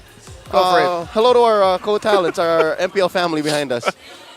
All right. Where were we? Well, we were wondering the Lolita ban. Yeah, the Lolita ban is because, again, the Nathan. They're protecting the Nathan, making sure that the all-in plan for Benny Cutie makes sense, works out. Because even mid might not be a good choice for core anymore. Because what's left out there? The Valentina and the Nova. All right, never mind. Just the Nova. Huh. What if they ban out the Lolita because they're going to be picking up something for Sanji that is blockable by the Lolita? That too. Cushion? That too. I wouldn't. No. Or well, the Novaria is blockable by the Lolita. So Vision, you get to control AP Brent's rotation. Why are both teams so heavily building onto Magic? Yeah. Well, Magic defense is expensive. There's no middle ground, much like the Dreadnought armor. That's true. If I'm AP Brent here, invest a little bit more. Go Edith Rome.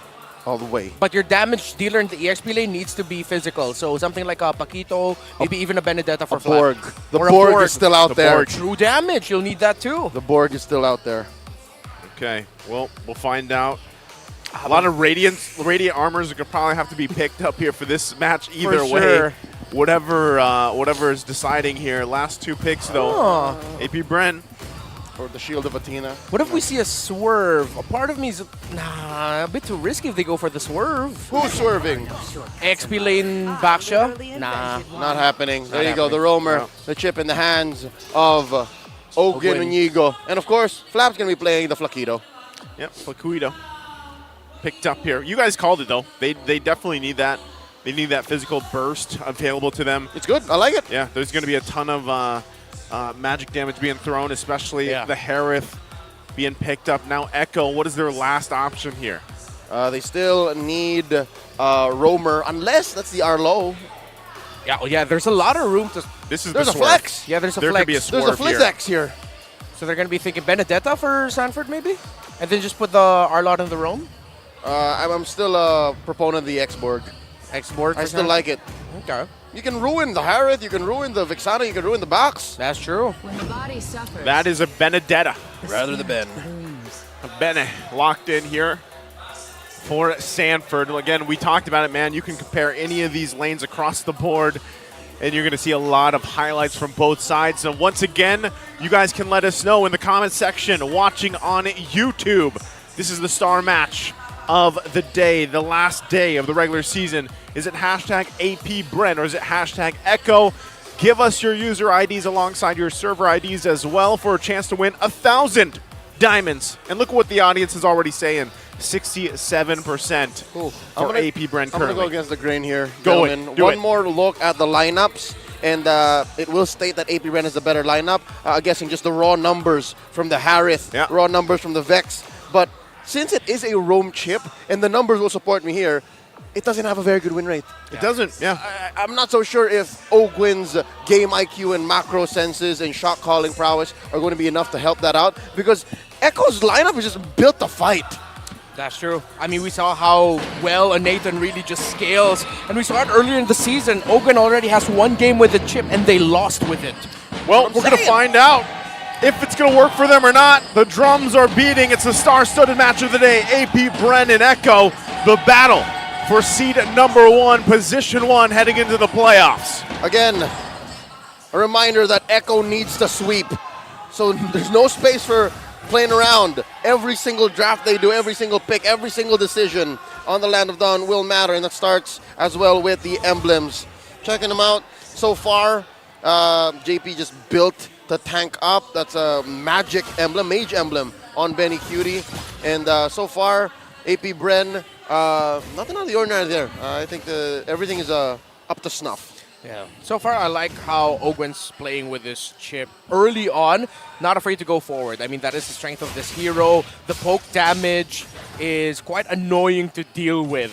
So he is making the right calls so far. Taking a visit up top. Okay. Caltesi stops Carl. He has a level advantage. Tortoise's Puissance not going to be available for him, so he has to back off. But Ogwen poking down and chipping away at the health of Carl TZ. Slight advantage here for AP Bren, but Echo still are in a relatively okay position to contest the next turtle in the next 27 seconds. A lot of time to recover. Yep, macro decision from JP to actually help out Benny and then recall so he can heal up and then maybe jockey for position in the turtle pit. That's about 15 seconds from now. Yeah, waiting for that first objective right now. Kyle Teasy already in position, though. Going to wait for the rest of them to make their way. Also, these level 4s will matter. My goodness. You see the damage coming out of that Harith. He might get punished. So JP Vengeance, they're not going to be able to land any more crowd controls and skills onto that Harith. They both back off. So it's going to be a 4v4 onto the first hurdle of the game. Sorry, 3v3. Yep. Positioning going. Kaltizi takes a lot of damage. He gets stunned up. Retribution battle won there by Kyle. Carl taking damage. He will not be able to get away. Rotation by Flap. A kill in the bottom lane. It's falling apart for Echo as Benny Cutie falls as well. JP able to flicker out. Wow. And to think, the full-on kits from both lineups have hit its peak. Again, level 4 across the board. Save for Marco. Rather, Benny. Benny's been struggling because of Super Marco and Ogwin's persistence. Amazing. AP Bren winning across the board. Yeah, that's a lot of gold going in the favor, too, there for Super Marco. Continuously able to utilize this Harith pick. And so with that, AP Bren finding themselves a little bit ahead with those kills, especially going to the hands of Few and Super Marco. That's going to help their timing in terms of power spike. The fight for the purple, though, going to break out. Final slash onto Kyle Teasy, and that's going to be stolen by Kyle. Unfortunate here for Echo. They're not getting the Barrett start. Excuse me. Sanji was able to secure the purple buff for Echo. That went from worse to bad. You still want to put it on your jungler, but here we are now. Echo is struggling to make the most of their early game. I want to note how Ogwin just doesn't care. Oh, wait, he's like a badger? Well, Leon and Badger somewhat similar. Somewhat Very close. similar. Oh, no, I'm talking about Ogwin. Is he a fox? Yeah, he's like a fox. He's a fox. He's a honey badger fox. He just don't care. Again, it's that passive. He's been sitting here, takes a bit of damage. If anything, it's his mana that's suffering. That's why he's going home. I was going to say, then he just eats the chips, you know, goes back, gets the mana. But so far, he's been a nuisance in moving around the map against Echo here. Yeah, in the bottom lane for AP Brand. The two little furries holding on really well. And yes, we're talking about, because like, Harith is like a half cat type person. He's a Leonin. Yeah, and you see the chip. I see what everyone talks about in the chat. Chip. And the subreddit of Mobile Legends Bang Bang game. Chip is an enhanced animal. Like, he was an animal. He's like Rocket. Yeah, as Kobe Bryant says, different animal, same beast. Yep. That's about what we can compare between the two for now. But the turtle, another beast, is going to be up. I love football. Will it be the... that hurt my soul. Will it be the same outcome here? Between AP Brennan and Echo for the second turtle of the game. Kyle Teasy can't get close. Buffless is this Barrett. Kyle Teasy has both of his. Benny QT coming in for the assist. JP, a good time. Final slash. Might be the turnaround. Vengeance already. Dauntless as well. Here comes the entry with a shortcut. Flap Teasy shows up. Here comes Sanford as well. Uses the eye for an eye already. Full on 5v5 for this turtle.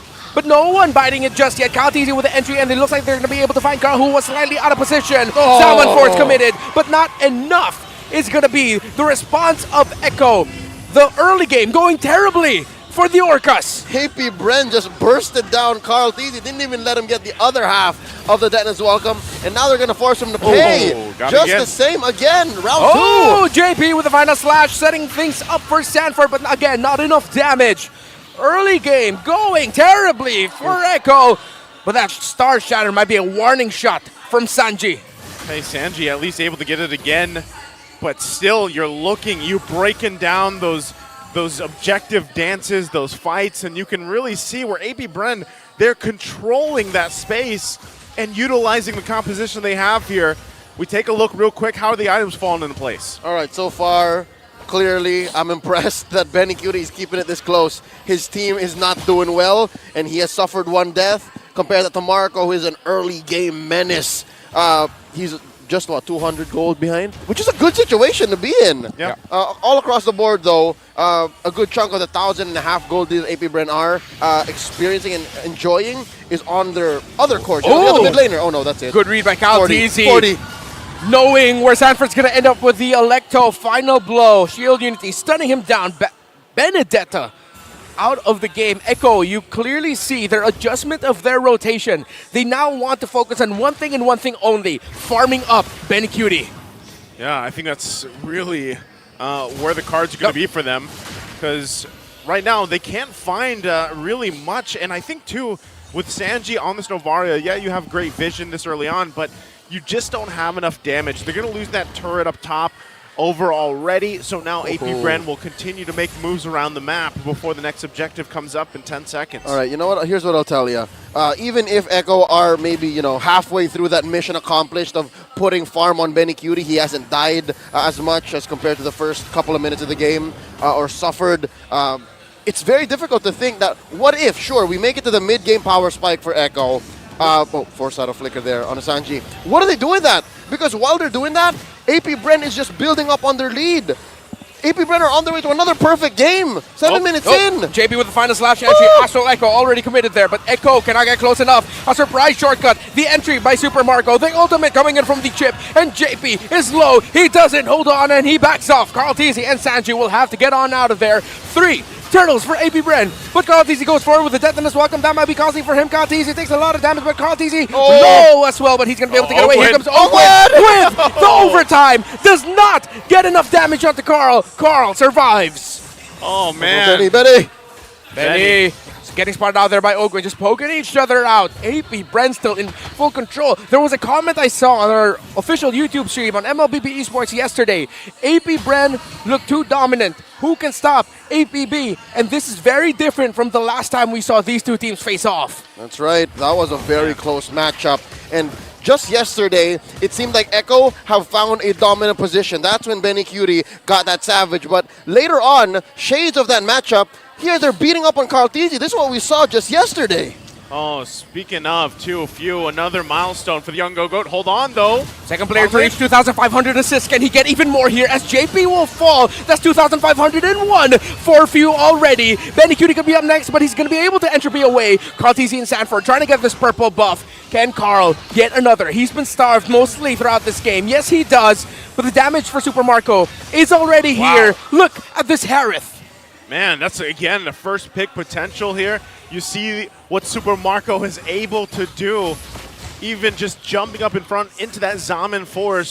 So for Echo, they're used to being on the Express, but right now they're on AP Bren's Express route to getting this game number 1. That's right, Echo looking to start up the Echo Express, the coaster, but they can't even get on board. Talking about that just now, already, even if Benny Cutie has been trying to get some farm on, Super Marco just barreling on forward. We've look at it at what now, 500, 600 ahead, and Marco is a beast. Again, just because they have a good early game, mid-game power spike doesn't mean this Harris will not do anything more later on. He's still just as lethal. And now, looking at the Lord spawning, I don't know what Echo's thinking. This is the same situation that we saw earlier with Omega. Why are you still fighting? Why are you still staying where the opponents are? It's a difficult macro game to play, honestly. Not sure if they have much of a choice. Yeah. Carl Teasy, every time he gets spotted out with the members of AP Bren, just takes a brunt of damage. Light him up. JP has the info. Sanji provides us as well with the Astral Echo.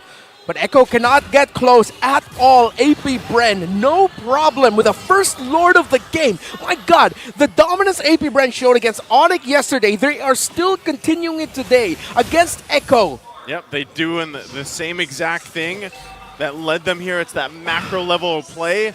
And this time you're really seeing how that chip can actually work really well in a lineup like this. And it just seems like Echo struggling to really find any way to move around, way to initiate things. They're just not there yet in terms of itemization either. So really it's buying time. I mean, look at this. This is odd to say because Sanji actually dealt more damage compared to Few, but Few is in a more comfortable spot. Check this out. AP Bren is just willing to play around outside Echo's base. They're willing to move around and keep Echo hostage. And just like that, no more outer turrets. The inhibitor left for Echo. Something to note, gentlemen, we haven't really seen Flap interact much with Echo. Yeah, Sanford goes in with the Electro final blow. Bit of a stun there coming out there from Ogwin. AP Bren, as always, calculated, cold-blooded is their approach to the game. And Echo have been frozen off of the map. Okay, as we take a look at this, you can already see the leads on the lanes coming together. And it looks like almost a Holy Crystal being put together for Few here if he's going that route. But again, for Echo, what do you do here, Leo? How do you buy? Do you just buy enough time and have enough defensive items to withstand what's going on here? Yep. Logic states you just do your best to protect yourself at all times. Oh no, they're gonna let it happen. Committed the shortcut. The members of Echo back off just a little bit. And AP Bren are just watching. Just a little bit. Oh, yeah. Wait, I forgot. Okay. All right, they're fine. That was good. That was a good disengage. I'll say, on a scale of 1 to 10, if we're scoring dismounts like it's a gymnastics competition, I give that a solid 8 out of 10. Yeah. And Carl still gets his purple buff, so that's something. And Flapteasy gets spotted out there by Sanji, so... But does that not speak about the situation Echo is in? If we're talking about these little objectives and just them staying alive, it just means they really are up against the corner. They're down 7K, for Pete's sakes. Did they steal it? Oh, Grand Theft Orange as he walks away. That's 2 stars plus respect. Yep, the drive by on his way to 3 stars. So right now we're 30 seconds, nearly 30 seconds away from that Lord here. And I don't know, man. I'm not convinced that Echo would actually want to be in that zone and fight it, even though, you know, you're going to see them get in position, at least get some vision on what's going on here.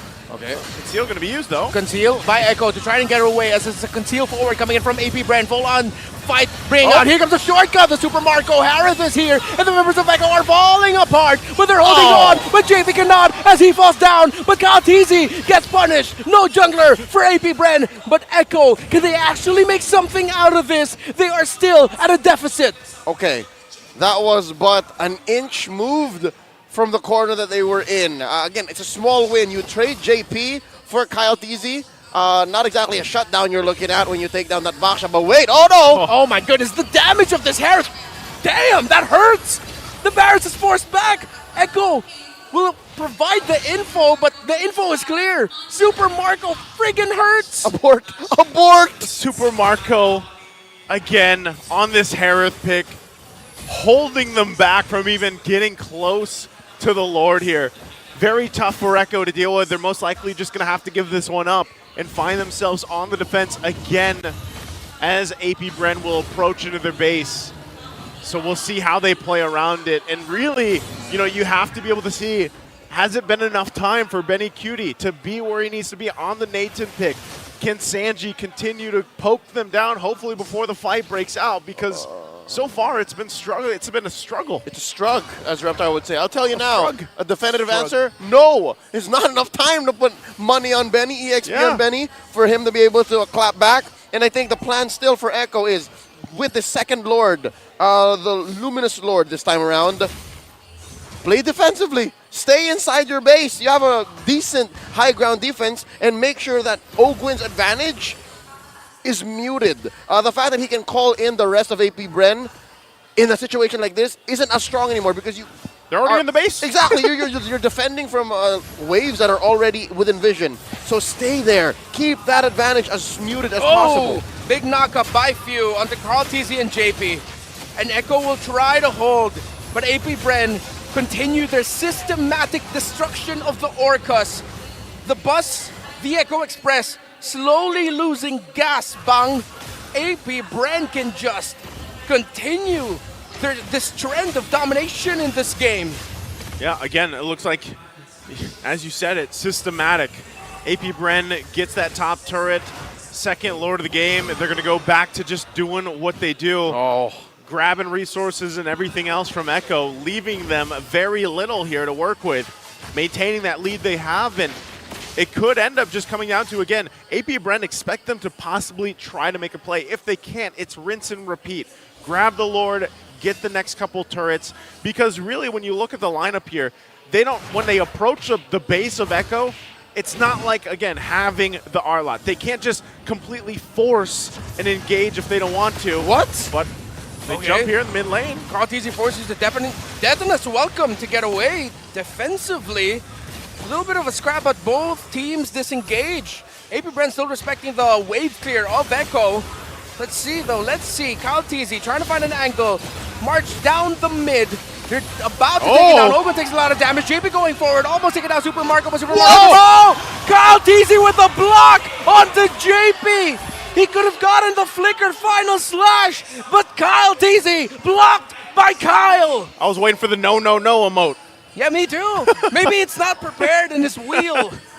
Oh, He's just here to do the job, and the job he did. The duty to protect his core. Amazing work. Oh, man, we're going to take a look at that replay. Hopefully we get exactly that here. Here we Let's go. see it. The fight actually lasted quite a while. Thought it was a full-on collapse. Thought they were going to go through, but wait, checks out. Here Super it is. Marco very low already. JP spots Oh. him. And nope. Here we go. One more time. Oh. Okay, here's the thing. Was that not just the range on the engage? Because he was going to flicker into the bush anyways. Yeah, and at the same time, I think JP was trying to see if he could flicker past Kyle TZ because he already had the info that Kyle was right in front of him. But no, not gonna be it. AP Bren gets the Lord without a problem. Surprisingly, lads, it's the third Lord of the game. Echo are still holding on. There's already a Divine Glaive with this, Nathan. Yep, it's the same kind of Lord. And both of our gold laners have a very similar build, right? And they're both already there. It's the situation around them. It's the frontliners, the peelers, and the CC that's provided that'll make the difference. But this time around, it's so much more difficult for Echo because they have to deal with waves and they have to deal with this big Lord. Oh, here they go. Will this be it? Oakland instantly going forward, actually. Can Echo hold on here and defend? They have the damage that they need for their Nathan. Oh. Big Astral Echo from Sanji. The damage coming out from Echo. Able to hold on. AP Brand can't find the opening just yet to get this game number 1 win. The longer this game extends, the more the gold lead no longer matters. Systematic.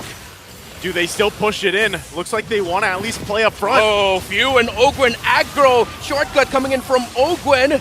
That's just to deal a little bit of damage. Final slash onto that chip. JP, almost 50% health. Carl DZ as well. Sanford back into the spawn point. Cutie going forward with that entropy and the damage. But Flap TZ finds Benny Cutie. And that's only going to be 3 members of Echo holding on here versus 4 members of AP Bren. Can they end it here?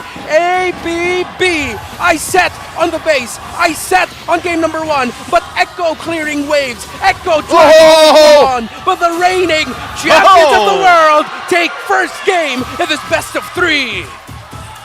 Systematic approach from AP Bren. Even with the lead they had, it took them a little longer, but they get game 1. All right. At some point, Reptar was right. If AP Bren keep on taking their time with their pushes and Echo get the defense, the gold lead will not matter no longer. Whatever happened in the first 10 to 15 minutes will not matter no longer. And AP Bren knew that exactly. That's why they kept forcing the fight. That's why in the last moments, even if they did suffer the loss of Super Marco, even if they were looking at a pretty solid wave clear from Echo inside their base, they just said, you know what, we're going to stay. We're going to force it because Echo could not deal with the minions no longer. They were trying to, yes, and that's why the turn wasn't there. Echo's usually very good with the turn, but they needed to deal with the minions first, and that's why they got overloaded. Could not defend anymore, and they got the loss. They got the point. Yeah, that's what happened for AP Bren. They got it right there, so they secure their top seed spot for the playoffs with that 1 point that they just got from this. So, you know, unfortunately for Echo, they weren't able to accomplish what they wanted to do in the series. Of course, they're still number 2, but that's what they were battling for here. AP Bren, they get it. Kings of the Mountain still. Inisatu. Yeah, that's right. And now just looking at AP Bren, the sentiment of everyone commenting right now, the comments that I saw yesterday with their performance against Onyx, it's like now AP Bren reminding everyone, guys, we're still best in the world for a damn good reason. And Echo felt that. They did. And look at this, the MVP, Super Marco. Get on that Harith, man. Hey, we heard what we thought for the regular season MVP, but man, Super Marco, what a performance here. He chrono dashed in that seat. Oh, yeah. And that's comic accurate. He was not on the map. Wait, what? No deaths. No deaths again. Who did they pick off at the last moment? Was it Marco? Oh, yeah, it wasn't him. It wasn't Marco? Pretty sure it wasn't him. Oh. This guy's KDA in general is insane. Yeah, that should be... The record now is 17 games. 17 games where AP Bren won and Super Marco didn't die. All right. Yeah. Someday we're going to make Bulletproof Marco fly. Check it out, the highlights of game number 1 already. Even if Echo had mechanically, all right, skill-wise, kit-wise, had advantages in the early game to secure objectives, AP Bren were just in their faces from minute 0. And that's what allowed for AP Bren to go ahead up in gold, to go up ahead in EXP. And that's what allowed for this uncanny amount of aggression to barrel on forward through early, mid to late, and allowed for them to go in a situation like this wherein, yep, they could force fights, they could trade, and they could, again, this is what the Chip is capable of. No matter how underwhelming the rest of his kit is, it's that ult sometimes struggles to be impactful, but the fact of the matter is you fold the map in half. You have such amazing macro and micro moments like this. Check it out. Again, the body block from Kyle TZ that allow for teams like AP Bren to just abuse mechanics like this and don't give the likes of Echo, who are usually super fast, super aggressive, and super efficient, just wonder how we can get out of this. And I think Echo had a solid game plan. It's just AP Bren did not give them any time. It was Kyle TZ. There you go. My memory has been refreshed. It was Kyle TZ who was picked off, traded for this opportunity to overload the base and give AP Bren the dub before even another Lord spawned, even before an evolved Lord spawned. One more look at the emblems and the post-game stats. Again, I did call nothing out of the ordinary. And gentlemen, anything catch your eye?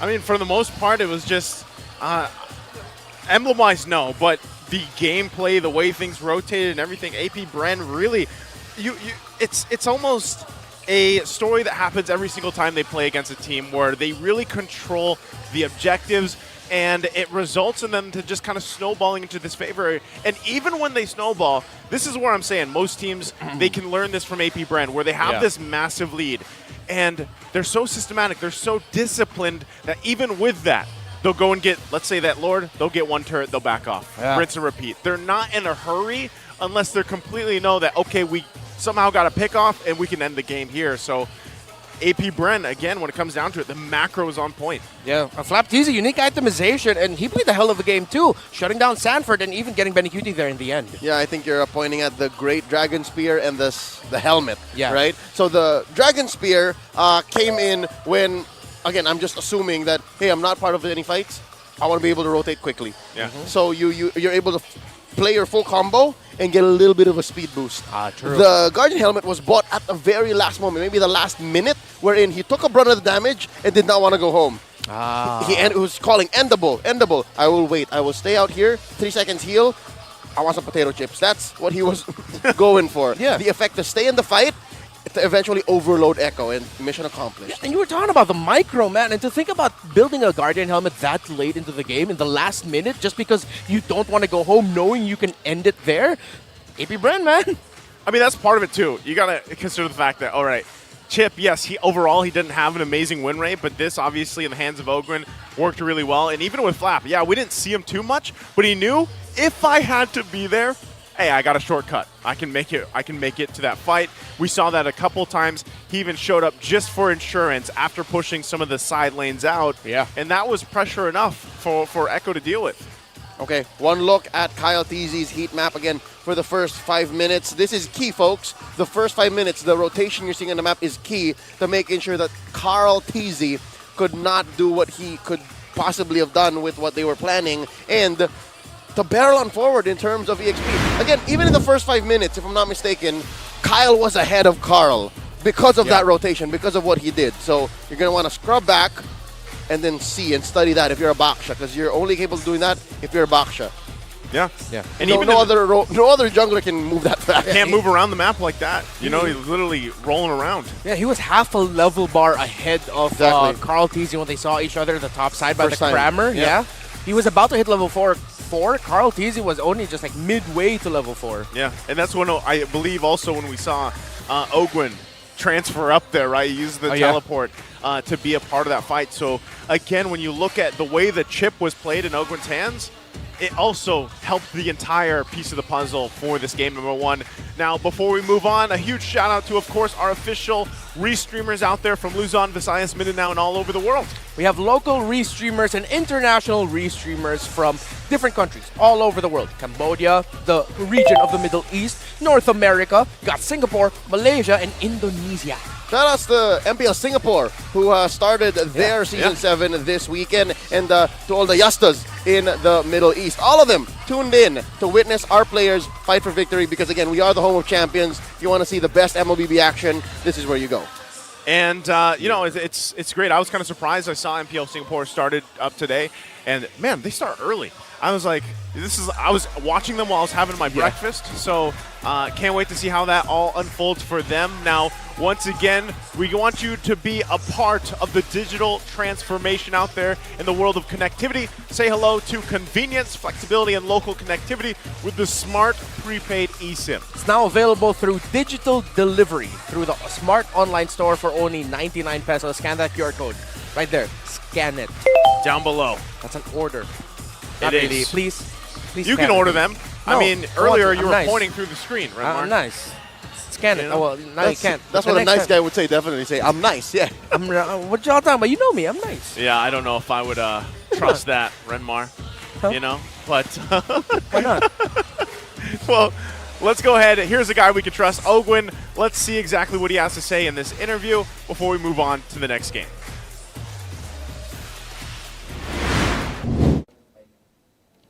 Tingin ko ngayon, Season 13, pag na-achieve ko, siguro makapasok ulit sa world stage. Dahil susunod na world stage is MSC nga. Yun na lang kasi yung kulang sa mga ka-teammates ko na si Few at si Flap. So, tsaka si Coach Daki, yun yung parang gusto kong makuha nila. Sa Season 13 Championship, inaalay ko to sa girlfriend ko tsaka sa upcoming baby namin. Yun. That's great to hear from Ogwin. Again, congratulations as well. You know, I did see those pictures and everything. He's got a new one on the way. And you saw it there, man. To complete it, for them to kind of be, again, when you're at the top and you completed everything you did last year, you're down to, we just want the next world stage title, which is MSC. The mid-season cup. That would complete it for them. I mean, on pretty much everything. And they're well on their way. Now, Echo, obviously wanting to replicate that as well. We'll see them on the blue side for the next game here. But AP Brent, I still feel like, and I've been saying this, you know, for the entire season, there are teams out there that have found weaknesses in their armor before. They're not, you know, they're not invincible, I would say. That's true. But they're just damn near perfect. And that's the problem. That's the thing. That's been the thing about AP Brent for the longest time now. We're getting into almost an entire year where we would just say, but AP Brent's just so damn good. And here you saw that compared to yesterday's perfect game against Onyx, they did suffer a couple of deaths. Yeah. They did lose a single turret. True. And again, I think Echo is just also recovering from yesterday's affairs. I'd like to think here, now that Echo has their pick at sides, it starts in the draft. I think here they will try to go for a Gambit. They will try to go for AsBlue. There you go. I was going to say one of the most in-demand heroes. And of course, you can't be AP Brent and say we're not going to pick the Harith, right? You got to get the Harith They now. have to, yeah. I would be surprised. Get the Harith now. They want that Harith. Let's see if they grab it. But Matilda being that first pick for Echo and being available, I think that's already off to a great start. That's what I'm saying. We know what that can do here for compositions. Are they forcing Echo to play Assassin somehow? Because that's bans on all the top junglers so far. Fred, Box, and Barrett. That's right. What's left? Akai? Akai? Yeah, and then AP Brent can pick the Akai here now. We have seen Kyle T's even go with the Nolan. Yeah. The Nolan. Nolan for Carl too. A little no success. Yeah. We saw Martis. Look at this. Super Marco has the most towers secured this season with 92 tower kills. Tower demolitions. Yeah. That man has something against buildings. Who hurt you, Marco? Who hurt you? Oh, they do pick the Martis. The early Martis before they even lose it. Yeah. I'm pretty sure Coach Ducky isn't beyond that. Like him and Trev would be like, let's take down Martis. Okay, Are we gonna get the Wow. Oh, let's go! It's their turn. AP Brent will play a Ling after spending yesterday's series against Onyx, absolutely pounding the Ling to the ground. Look at the smile on his face. We're going to see Kyle TZ bringing out the Ling. That's a Ling pick. He's back. Okay, with this I though, wish let's Echo picked let's talk lands. about the Ling again, because obviously it's been popping up around the world here and there. And when you pair it up, you already got the Harith. Of course, you got the Valentina. How is this looking? Like, are you going to find yourself in a situation if you're AP Bren, depending on what these last two picks are, where it's a little expensive? Or do you just really need to make sure that, okay, hey, we're going to secure those purple buffs for Kyle TZ in the form of either we protect him or we are such a nuisance in the jungle of Echo that we provide that. Because remember what happened. Onyx, when we saw King Kong try to play it, he got 1 purple that whole game. I think if you enter the draft with that mindset of we have to protect him, you're already losing the draft. So right now, I think AP Bren are just looking to invest in their cores. Again, this is a 3-core lineup, but I do consider Harith a mid-level, a mid-tier core hero, meaning he's not that expensive, right? Yeah. So with that said, what I would do in order to, again, quote-unquote, protect the Ling or make sure the Ling succeeds is to make sure Echo doesn't get as aggressive picks as what they want. Because right now, where my mind is at is to get rid of heroes like this in the XP. Yeah. The potential Arlott, the potential Bene. Hell, AP Bren might just now pick up the pack. Since they're first on the rotation, right? They might pick up the pack. Because the pack, if ever goes into the hands of Sanford, might go ahead and prey on the Ling. All right, there goes the Grok. So they have the Roamer. A good thing they went for the Grok because they needed something that can go forward to disrupt the rotation of Echo. Instead of AP Bren being too defensive and focusing on the Ling, as you mentioned, might be too much of a sort of defensive mentality. There's the Paquito you mentioned. At least the Grok can disrupt Echo that they need to focus on defending their side. Oh! Oh, it's a gold lane Roger. Okay, Roger. Roger that. Look at this. Benny Cutie played Roger 8 times this season. Most played by a player this season. And of course, we saw what happened yesterday. He is Savage. he is the Roger. Roger. That's cute. If Benny Cutie's like Daddy Roger, his little daughter Wanwan. The baby Roger. No, I mean like they're both Firo in a way. Felines? Oh wait, no. Oh, Wanwan's a cat. Yeah. Oh! Here we go! All right, we've been calling. What season is it? For the Esmeralda for so long. And again, it's Flap who would be able to do this, right? Flapper, Nats. But here, a dead lane dominant XP lane hero like the Esme is what solves the problems here. For AP Bren, I'm liking it because there's a Matilde on the other side. There's so many shields you're getting. Yeah, remember Paquito, you build more damage for him, he gets more shield from jab, which means Esmeralda happier. Has more shields. The only thing we're missing from this to completely throw back is if there was a Uranus in the XP lane. No, yeah. The eternal battle. A little bit too much. That's Oh, MSC man. 2022 era. Yeah, well, let us know in the chat who you guys are feeling. Is it going to be hashtag AP Bren, hashtag Echo with these exciting lineups ahead of us for a chance to win 1,000 diamonds? 4 winners out there. Don't forget your user IDs and server IDs as we jump into the land of Dawn here already. Down to it. Match point. AP Bren against Echo. Can Echo utilize what they have to take us to a game 3 here? Okay. A lot of things going on in my mind. We've been asking for Esmeralda for like 2 weeks now, and finally now it's here. I don't know what to do. I don't know how to feel. Wondering if this is a support emblem Esmeralda or a magic emblem Esmeralda or even a common emblem Esmeralda, because you do need the mana regen. You see here the Impure Rage on 3 heroes from AP Bren, 3 on Echo as well. And there it is, can confirm it is support emblem honor with HP and tenacity. Huh.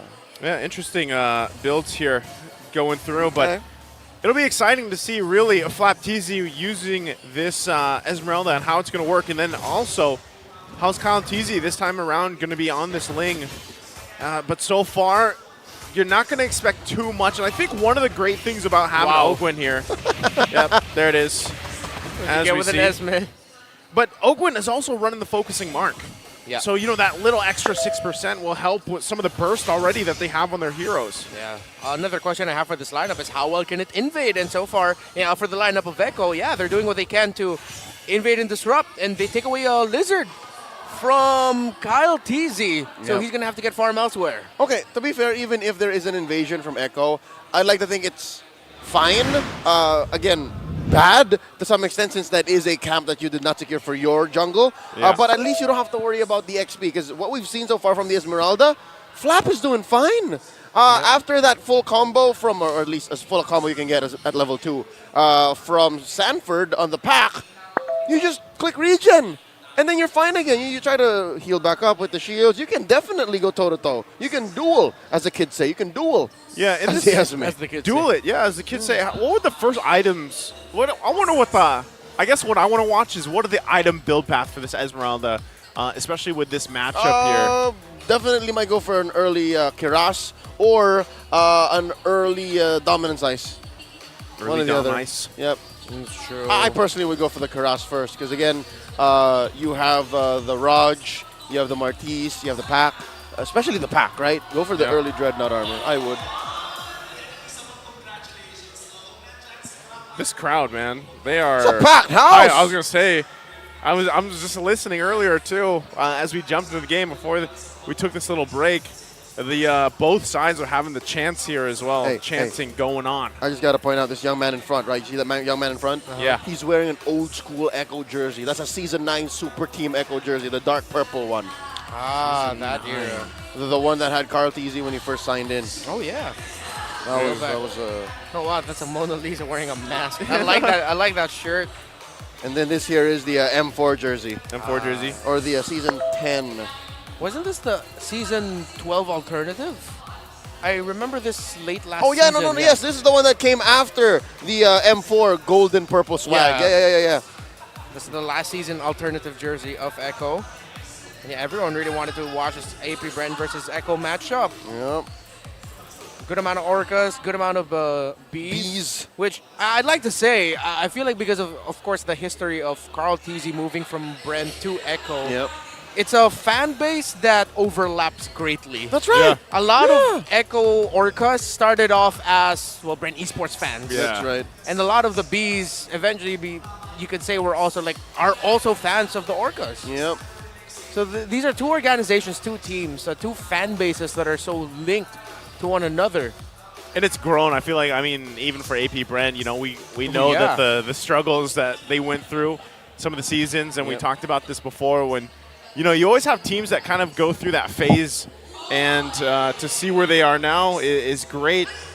Oh, there's some familiar faces here. Yeah. That is a flex and a half. Hey, Man, you have a license to carry? Man, Ingan's been working hard. That is a flex and a half. Getting those gains. 2 MDL talents there, make it 3. That's Ingan, Odin, and Antianara between Burrito and Burrito. Midnight. Oh, Burrito. Burrito, is he going to flex off? Come on, Look Burrito. at Come on, that. Burrito. Come on, Burrito. Oh, look at the guns. Look at the triceps. Bro, he was on even the wearing a shirt. 2022 Castle Search Grand winner. I'm about to take my jacket off. Yeah. You guys can imagine what that looks like. Because when the camera goes back on us, then best believe he's going to put that coat back on. This show ain't for free. Yeah. Oh, here we go. Whoa! Coach chopping us. All right. Coach Ducky doing double duty, also the referee. Well, jumping back into the game here. Turtles now coming up.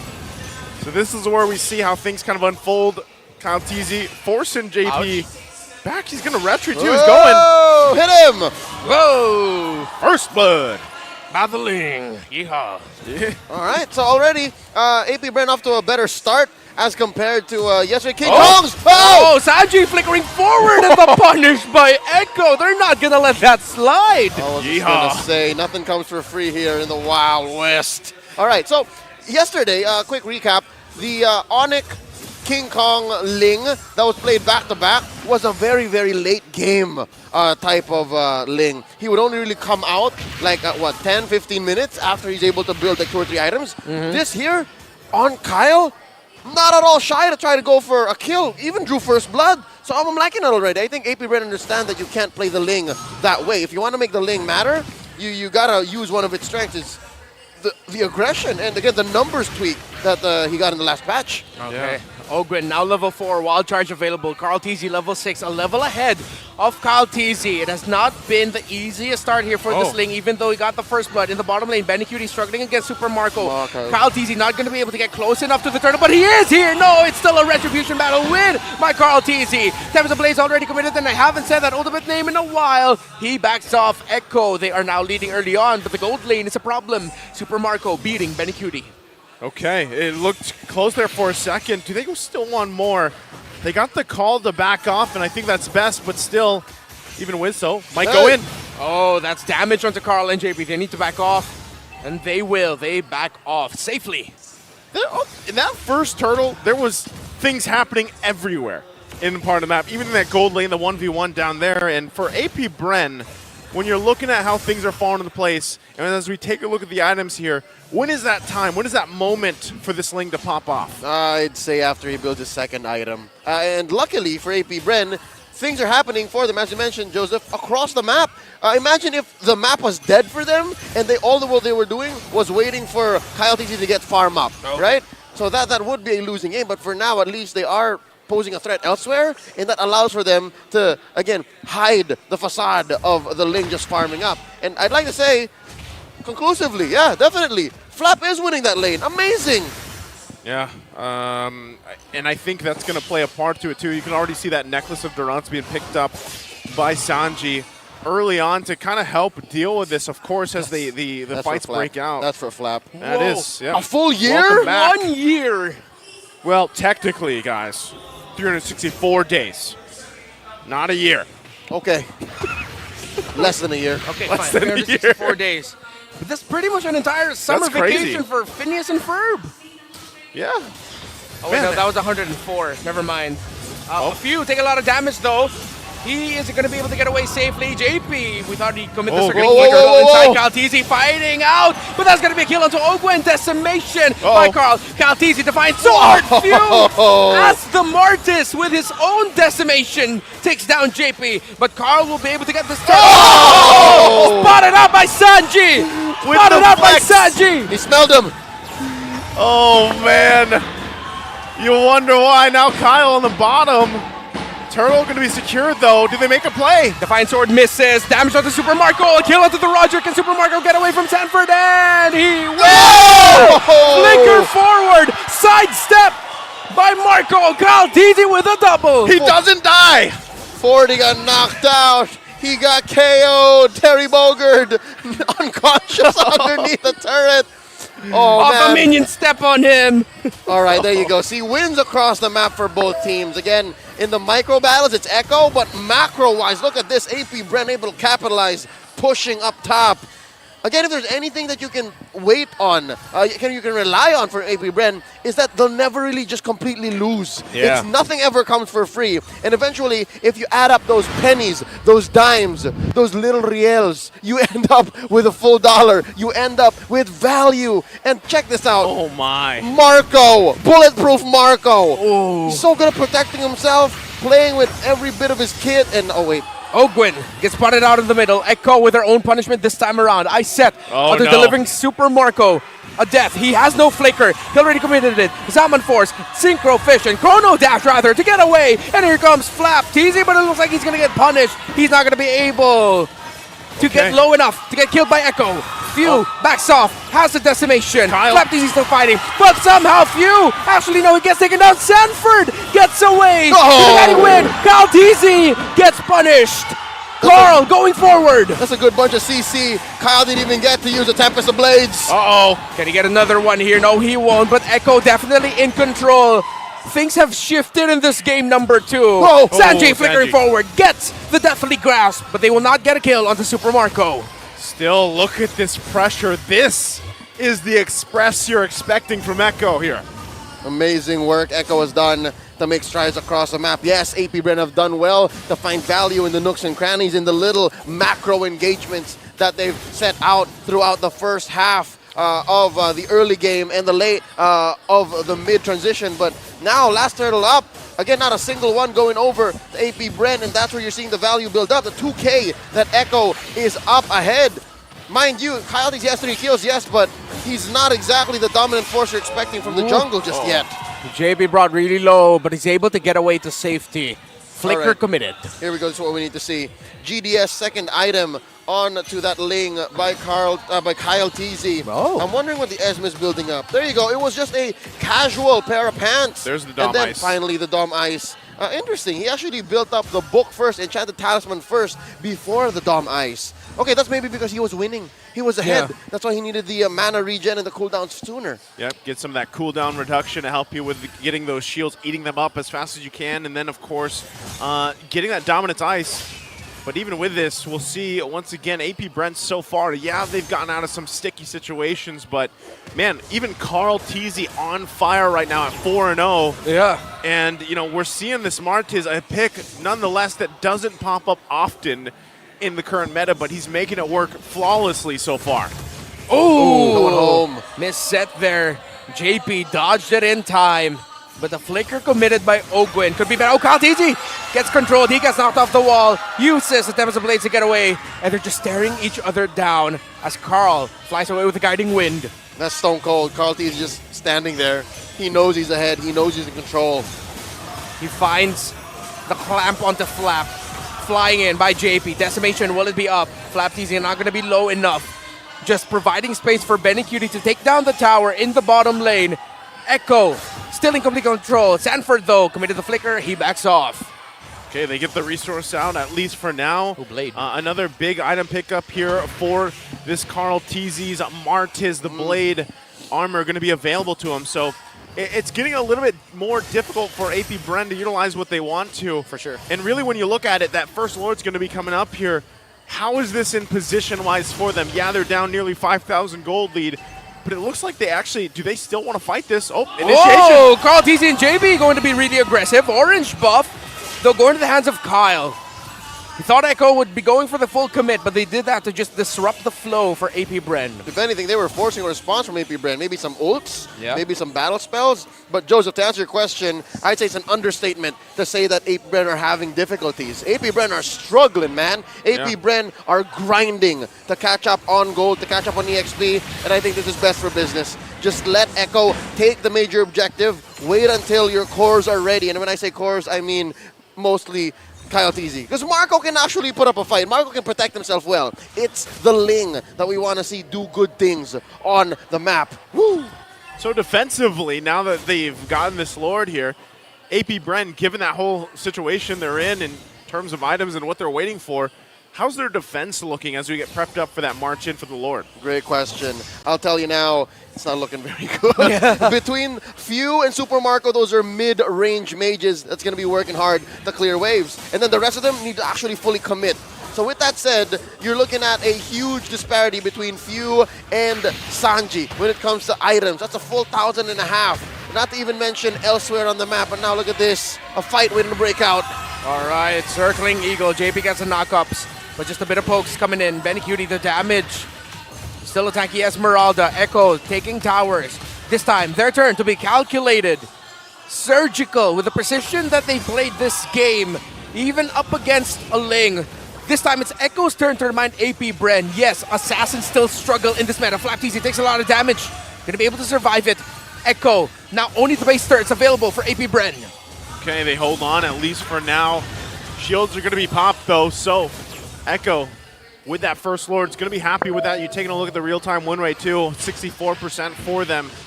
And if AP Bren wants to shift things in their favor, they're going to have to find something to whittle down that gold lead, get some gold on these members, especially for Kyle TZ. Still working on his next item, that third one. It looks like he's going to be going, what, for BOD here? Yep, likely. That's all you can build there. Oracle put on the Flap TZ.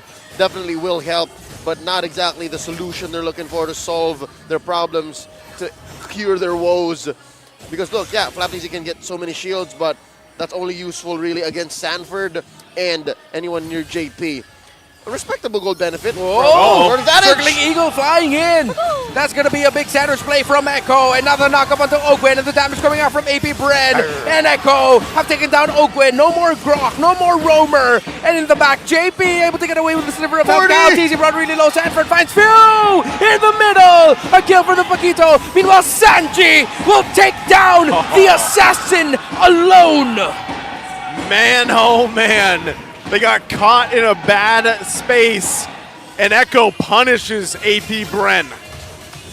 APB, you faced off against a Ling last night, and now you're reminded why you won against it. A kill on the flop by Carl, a kill onto Marco by Benny. It's 5 versus 1, and we are going to a game 3 for the Orcas, who stare Ogwin down, who stare Few down, who focus at the base. It may not be top 1 for the Orcas available, but they will still eye to win their series. What a game. Just like that, Echo hops back on the Express and takes it to AP Bren. The young man's phone just flew out of his hands. Yeah. But I'd like to say, you gotta cook that Ling. You gotta let these big ticket assassins simmer. And I'm pretty sure AP Bren going back to their waiting room dugout saying, yeah, that wasn't the way we planned it to. It didn't feel right. Yep, no, it didn't feel right. And again, even if, as much as we marked out and we popped for the Esmeralda, whatever happened in the first 10 minutes did not matter. Yeah, it's interesting because, okay, AP Bren, I don't know if y'all agree with me here, they drafted side lanes that won. Esmeralda versus Paquito, win. Exactly. Harith over the Roger, a little bit 50-50, but you could say the Harith could win that. Yeah, everywhere else. Though. But in the center of the map, the beating heart of the AP Bren playstyle, that's where they lost it. Yeah. And I feel like it's them sort of trying out a different approach. But you could see the discomfort from the side of AP Bren trying new things out. And, you know, you're going to have to look at this too, because I just think maybe it's a stress test to see what's happening here, you know, for the Assassins, for the Ling. After securing top 1. Yeah. After securing top 1. And you might as well see at least how it feels on the stage here against the second seed, you know, before you head off into the playoffs, of course, you know, a couple weeks away here. But I think that could be part of it, and even bringing out the Esmeralda.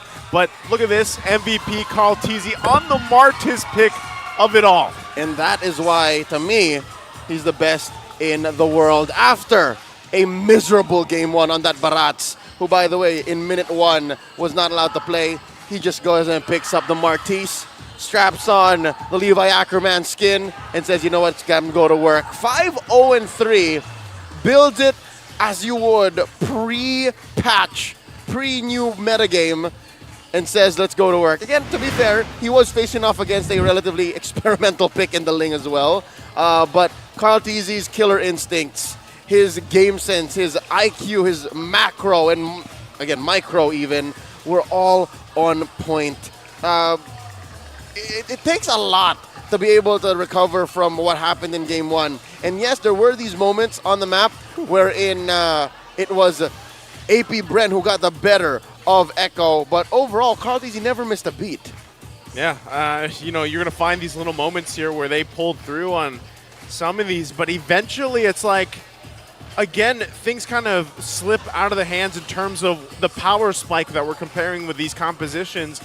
And even in moments where they find these little spaces to clash down on against Echo, really it just felt like the whole time when you're Kyle TZ on this Ling, you're always trying to just get that kill, but you run out of the energy and then you can't follow up on it. Whereas, again, Marquez, we know what he does, man. He decimates and resets and goes and tanks damage, and that's kind of what unfolded here, especially towards the end where, you know, you now ballooned this massive gold lead, and you're really seeing the lineup struggle from AP Bren. Let me tell you, it's not even really just the damage that you're trying to do, not even about the energy when it comes to the Ling. It's just what he brings to the table isn't as impactful as, say, even one of the worst fighter jungles in the game right now, right? You have CC with the Martis. You have the iframes with his second skill. And you have, again, a relatively okay stat line that you're able to get away with a hybrid tank with some damage build. So, again, real quick, one more look at how maybe you would build a Ling if you're trying to make it work in your ranked games. And here's how sad it was. We called, is that a Bladed Spare? Way before he was even able to build. Didn't even get to finish it. Damn, that's how tough. That's how difficult it was to play this Ling. And that's tough is an understatement, Joseph, but yes. And seeing what Carl Teasy did, like he's just got the Hunter Strike and then defensive items. That's it. And again, relying on a lot of what he had available to him. He's the rich guy too, Carl Teasy. Yep. Again, he was, you could say, farming heroes.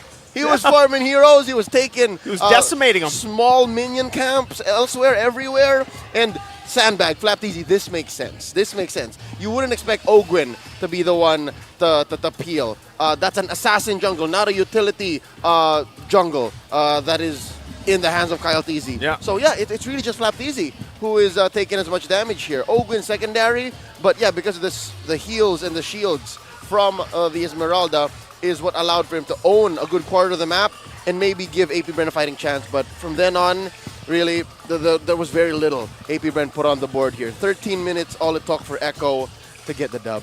And that's crazy too, and you look at that, you know, damage dealt. Sanji obviously on that Vexana pick. We know what to expect there, and there was so many great moments where they had these team fights and the Eternal Guard, that knockup that came with it, the fact that you have Matilda on your side as well, helping with some of the escapes. We did see some members of Echo escape with literally a sliver of health. Yeah. And things were just worked out great with the lineup they had here.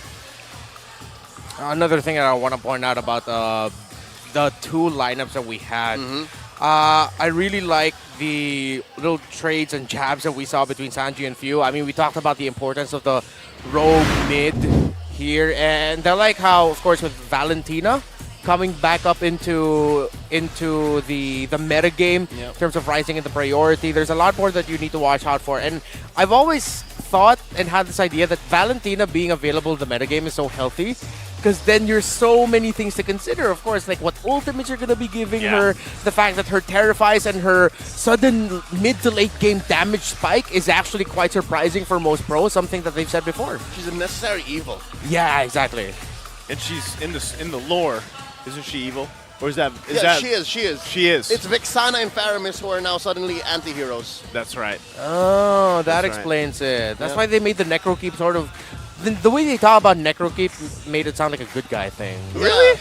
Like they were serving a greater purpose in the life and death cycle of the Land of Dawn. Okay, I understand. Well, cool. Love the lore here for MLBB, but also we want to go ahead and remind everybody now, this time watching on TikTok with us, make sure you guys come and join the Goodie Bag Lottery and be one of our lucky winners. If you want to, and only if you want to, you can go to TikTok. Go to the MPL Philippines TikTok channel if you really feel like it, at MPL PH _official.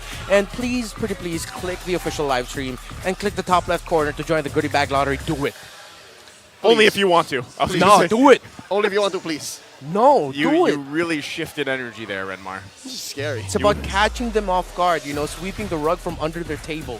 Yeah, well, I feel like that's what happened in that game too, man. Yep. AP Bren was able to do it in game one, and then Echo, what happened? They quickly adjusted in game two and made things work. Although I'm not surprised, it was a Ling. Yeah, it was. a Ling. Again, I'm still not convinced that we're in the assassin meta, not yet. I want to call it, again, I'm leaning towards the stress test kind of ideology here for what we're going to see.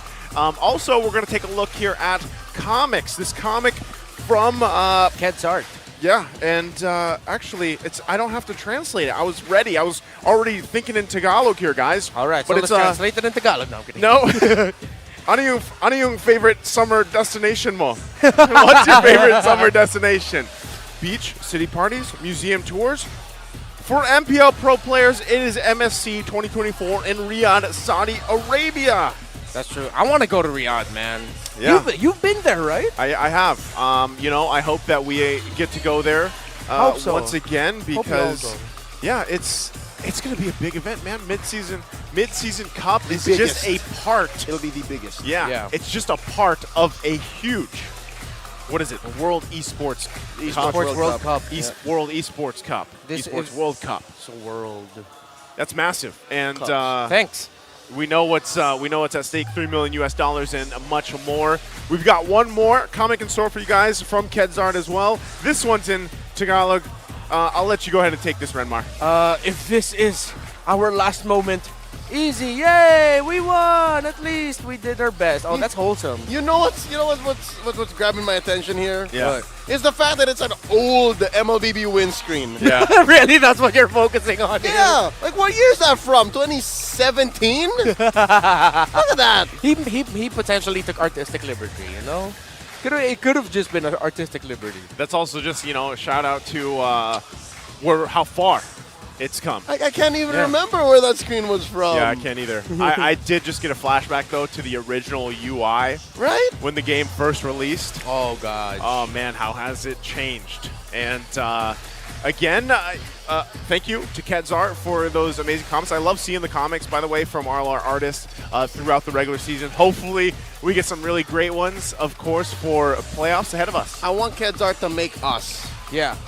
I don't think Kedzart has ever drawn the We Bear Bros. Yeah, well, we'll see if they go that route, but also we're going to hear from Benny Cutie right now on this quick interview. Let's check it out. Scratch Man.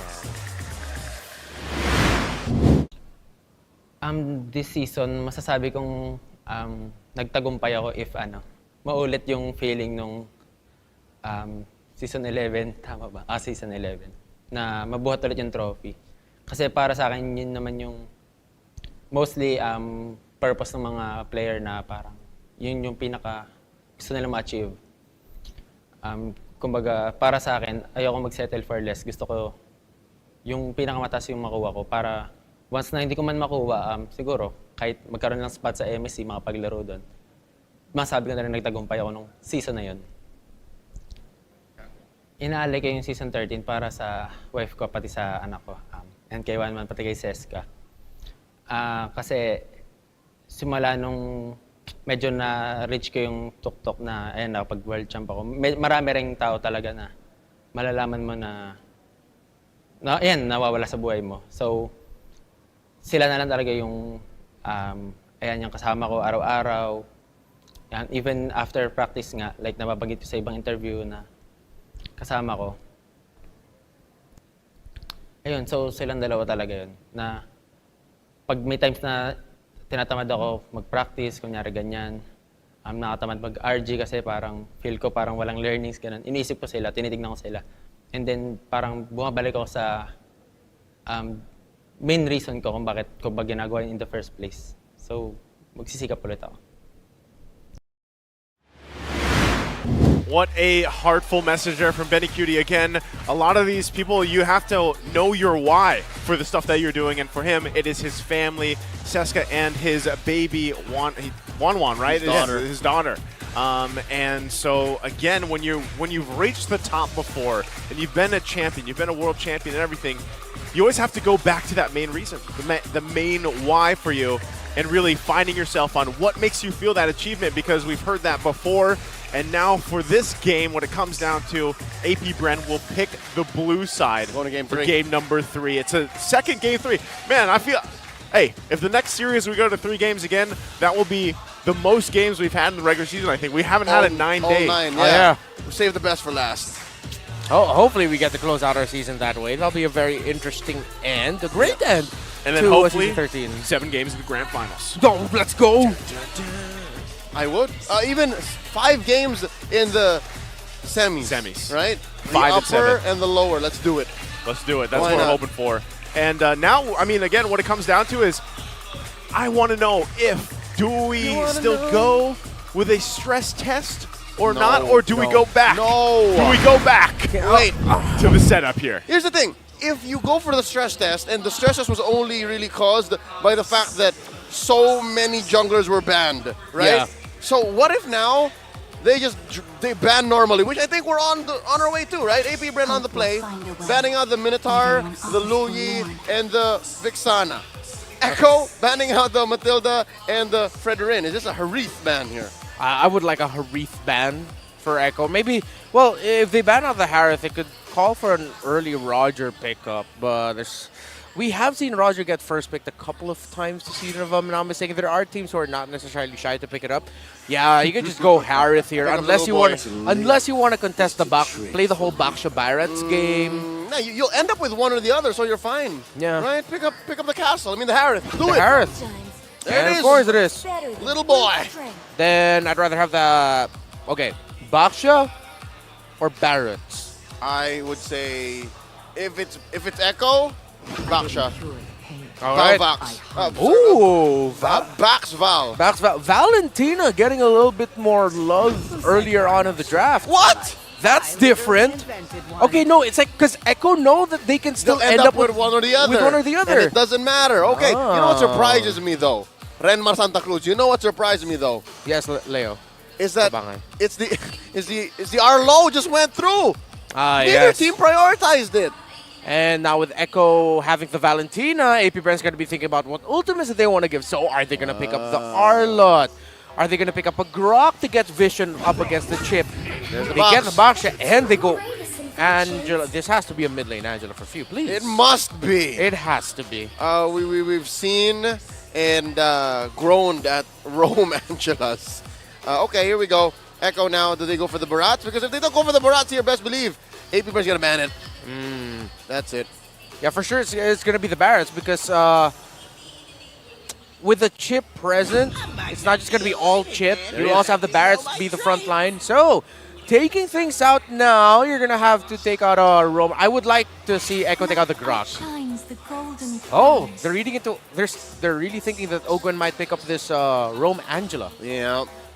So now, what else is AP Brand to close the gap on? Gold laners. Take out the Raj. Roger. And the Nathan. Ah, okay. Whoa, look at this. Phew. 60 heroes. He has the most unique heroes used in MPL PH history. I mean, Damn. him, and then I think there's also Rebo. You're also considering Rebo. Because again, few in recent memory, I'm just again throwing back to maybe 6-9 months ago. Yeah. He played a mid lane Grok and a mid lane Fred. Yeah, the mid lane Fred, I Right? remember that. And I'm marking out over it. I love it. I would call that the hero ocean at that point instead of a hero pool, and that's the last ban towards that gold lane. Roger's going to be picked up, though. The Scratch Man. Scratch Man. Crash man. Okay, and I understand why AP Brand would take away the Claude. It's because if there's a Claude plus a chip already on the side of Echo, that's way too much map presence you're going to be dealing with. You're literally everywhere at the same time. Yeah, so this time it's like they want Echo to be a little bit more present in the objectives and just take them on there. So now, AP Brand have to close up their draft. They still have yet to pick up a definitive roamer and a hero for Flap. All right, what can Flap pull out here? What's the Filipino cannon to get? He doesn't know what his lane mate is going to be exactly still, though. Are they still going to just end up with a Terizla? They need something tanky. The Rizzler? Yeah, The Rizzler. because if ever this is going to be a Rome Angela, it just can't be the Baksha that's your tanky presence. You need another frontliner. Exactly. Oh, Edith. Okay. And you Zhong. The Zhong! Okay, good thing it's a mid lane Angela. That's good. That's good. Oh, Nolan. Whoa, swerve. What? Just like earlier. XP Barats, it is. Okay, well, we saw how good that can actually work, though, the XP Barats, how that was built up and everything else. How are we feeling about the lineup, though, from AP Bren? AP Bren here. All of them are actually valid Angela targets. Yeah. Right? So there's that. And I'm also a fan of the fact that they swerved the Angela mid at the very last moment, and it went up where it needed to go. So with that said, the only thing I'm worried about is what if Cartes is on fire? What if after that game 2, he carries the same momentum and just blasts everyone, just kills them before they even get a hard guard on? Oh. That's what's worrying me. That's what I think AP Brand has to worry about too. And all the more it's possible for Echo because they got the chip. Yep. Well, let's see if that unfolds here. Once again, as you guys get a last look here, watch it on YouTube. Let us know. Hashtag AP Bren, hashtag Echo for a chance to win 1,000 diamonds. Don't forget your user IDs and server IDs as well. We're going to be jumping into the Land of Dawn again, the last one for this matchup between AP Bren and Echo. It'll all come down to this. But once again, both teams already securing their spots for the playoffs, the 1 and 2 seed. AP Bren has a lineup mainly magic. Echo just needs to build the Radiant armors. For the side of Echo, mostly physical. So AP Bren needs those Twilight armors and those antique cuirasses. Yep, so expect priority on the Dreadnought armor. Real quick, a peek at their emblem builds. The common emblem on Sanford there. And So far, that means he wants to dominate the Yuzhong. He wants to stay in lane a little longer. I was going to say, very different from what we saw earlier, right? Where it was like pretty much pure tank emblems, but this will be a little bit different from Sanford. So we'll see how that play into that Yuzhong. Again, you can also expect Few to utilizing the hard guard, even on Flap TZ when needed.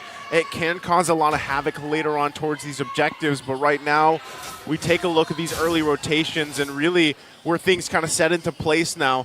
For AP Bren, as we're talking about the potential that Echo has the momentum, they're on file, Carl TZ especially. Where's AP Bren's best fighting potential? Is it the early game or is it more towards that mid game? I'll say mid game. Again, it's Echo who's actually calling the shots this early on. And as soon as JP chooses where to linger, much like they did AP Bren in game 1 with the same hero chip, then that's where the switch will be flipped. And again, expect Echo to go a little faster once the ult from the chip goes online. So yeah, definitely Echo early on. They have to be the ones to make sure that tempo is on their side. Okay, we see that level 4 is being garnered here on the bottom side. Fuse already got it, and Flap now as well. They got the flicker out from Sanford earlier, but here's the turtle take. Black Dragon form with a hard guard onto that Yuzhong, and Sanji gets rushed down by AP Bren. Pushed back by the Yuzhong is Echo.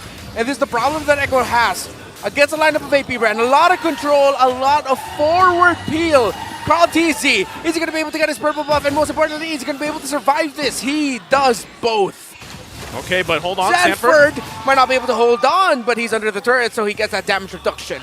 All right, Echo and AP Bren know exactly what the logic states, what the math on board will dictate, and that's why they just, again, lean hard into it and said, you know what? Damn the odds. We're going to go ahead, and when you're not ready, pull the trigger, hard guard into the Black Dragon form. Carl, looking for one. Yeah, Super Mario. Oh, that hurts all. 50% health gone already from the Harith with one full-on combo coming in from the Nolan, but JP gets punished. Ogwin, the rotation just on time. But here comes the shortcut, a little bit too late. Sanji steals the ultimate of the Edith and goes back to mid. Oh, man. They're feeling good about that exchange. Super Marco smelt that, sniffed that out, and was able to play around it. Okay, so interesting mechanics there. Wait. Oh, Carl TZ a little bit too deep, dashing away, immobilized. The Zaman Force, and the damage from the Edith takes him out. Carl TZ mistimed the invade. That was just a threat of activation, by the way. Few never really had to go into Ogwin. Again, something to note, JP did pull the trigger on the ult, and then he died, and the ult was still casting. So that can happen. You can't set up the ult on the chip and then eventually go for a delayed entry, even if you're gone. So he can play scapegoat. He can't sacrifice himself. I was going to say, that's pretty good utility. You know, if you can really utilize it and play around that. But Sanji.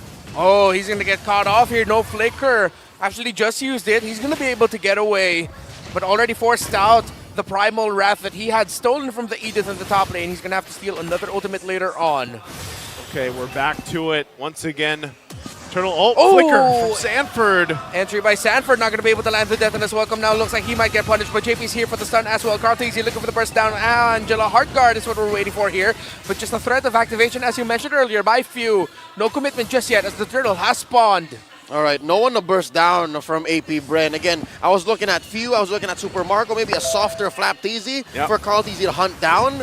But none of that happened. Again, 5 minutes in. Black Dragon form again by Flap TZ. Hard guard is going to be committed onto that Yuzhong. Going to be difficult for Echo to contest this. The AP Bren getting without a problem, but looks like Echo want to fight it out. JP with the stuns. The Terrifies onto the members of AP Bren, but they're way too tanky right now. The damage that are being dealt out against the members of Echo a little bit too much. Sanji going to get petrified, and he gets taken down. Sanford as well. San duo taken out by AP Bren. Man, they will drop right there, and AP Bren. Hey, the question was, Carl Marco finds Marco. He's fine. Yeah, Few, Carl TZ there means Echo needs to back off. The question was Carl TZ on fire? Would they ride into that momentum? And right now, 5.5 minutes in, AP Bren has stopped them from going express mode. Now, it is still early on, but right now with this kind of lead that they've managed to get themselves here, AP Bren's in a good position. I mean, it's early on, yes, but AP Bren have expedited the mid game so quickly. Again, we're waiting on one more turtle, but you're already looking at 3K gold lead. Okay, is JP going to commit the shortcut here? We're waiting for it to be seen. No, he does not. He needs to get away from here. The flicker already committed, and that's going to be JP down. No more roamer for the side of Echo. Manicuty's here to help out Sanji, just to send them back. Super Marco taking a lot of damage, but the hard guard from the Angela saves the golden of AP Bren. Tower going to be down, plus a kill. AP Bren are replicating what happened in game number 1. Looking at the item game, and of course, the net worth from both sides. 1,000 between Marco and Benny. And then relatively small lead for Carl Tizzy, but then again, from there across the board, it's all AP Bren. So it's in these micro engagements, these little wins that AP Bren are getting across the map that allow for them to deny Echo any retaliation, any clapback, anything to gain. Which will hope. Flicker forward, Detonus welcome. Actually, no, not the flicker. Sanford already getting the bite. I'm going to have to recorrect myself again. He did have to commit the flicker there. Zaman Force dropped down here, which means Echo is going to back off. 7 seconds until the turtle spawns. I don't think Echo want to contest this. They are not in the right shape to. Which mimics what happened in game 1. It's the same situation. AP Bren playing close to perfect. AP Bren winning every single engagement and then not letting Echo recover. Again, there was a sign of life earlier, but now it looks like AP Bren just want to go for the juggler. Oh, they missed the timing there. Carl TZ went through the portal of the chip. He gets petrified, threatened by Flap TZ. He backs off. Man, so yeah, like you guys mentioned, you know, with this, that's 3 turtles in the hands of AP Bren. They're very comfortable in this position, and they've set themselves up for a really good transition into that first Lord Ult Flap. Flap TZ might get caught out here. Hard guard is going to come in just in time. No, he doesn't commit it anymore. Few. I believe the discussion there between AP Bren was don't commit anymore. I am out of here. Carl TZ, though, not going to be enough damage to burst down Few, but he does bring him down to 50% health. Yeah. So already getting that pick off, as I was saying leading into that, you know, AP Bren still managing this lead that they have. It's going to set themselves up for that advantage for the Lord Dance, the first one. But Echo, and we have to take a look at the items too, you know, where is that timing for them? Is it now for that power spike? Yeah, I'd say Echo have a respectable arsenal, especially on their cores. I'm looking at Benny, I'm looking at Carl. But the way the map looks, and the way that AP Bren are just going at it, I'd say like baby Ubes, not exactly all 5 men going together, right? Yeah. It's more of buddy system plus a backup from Few.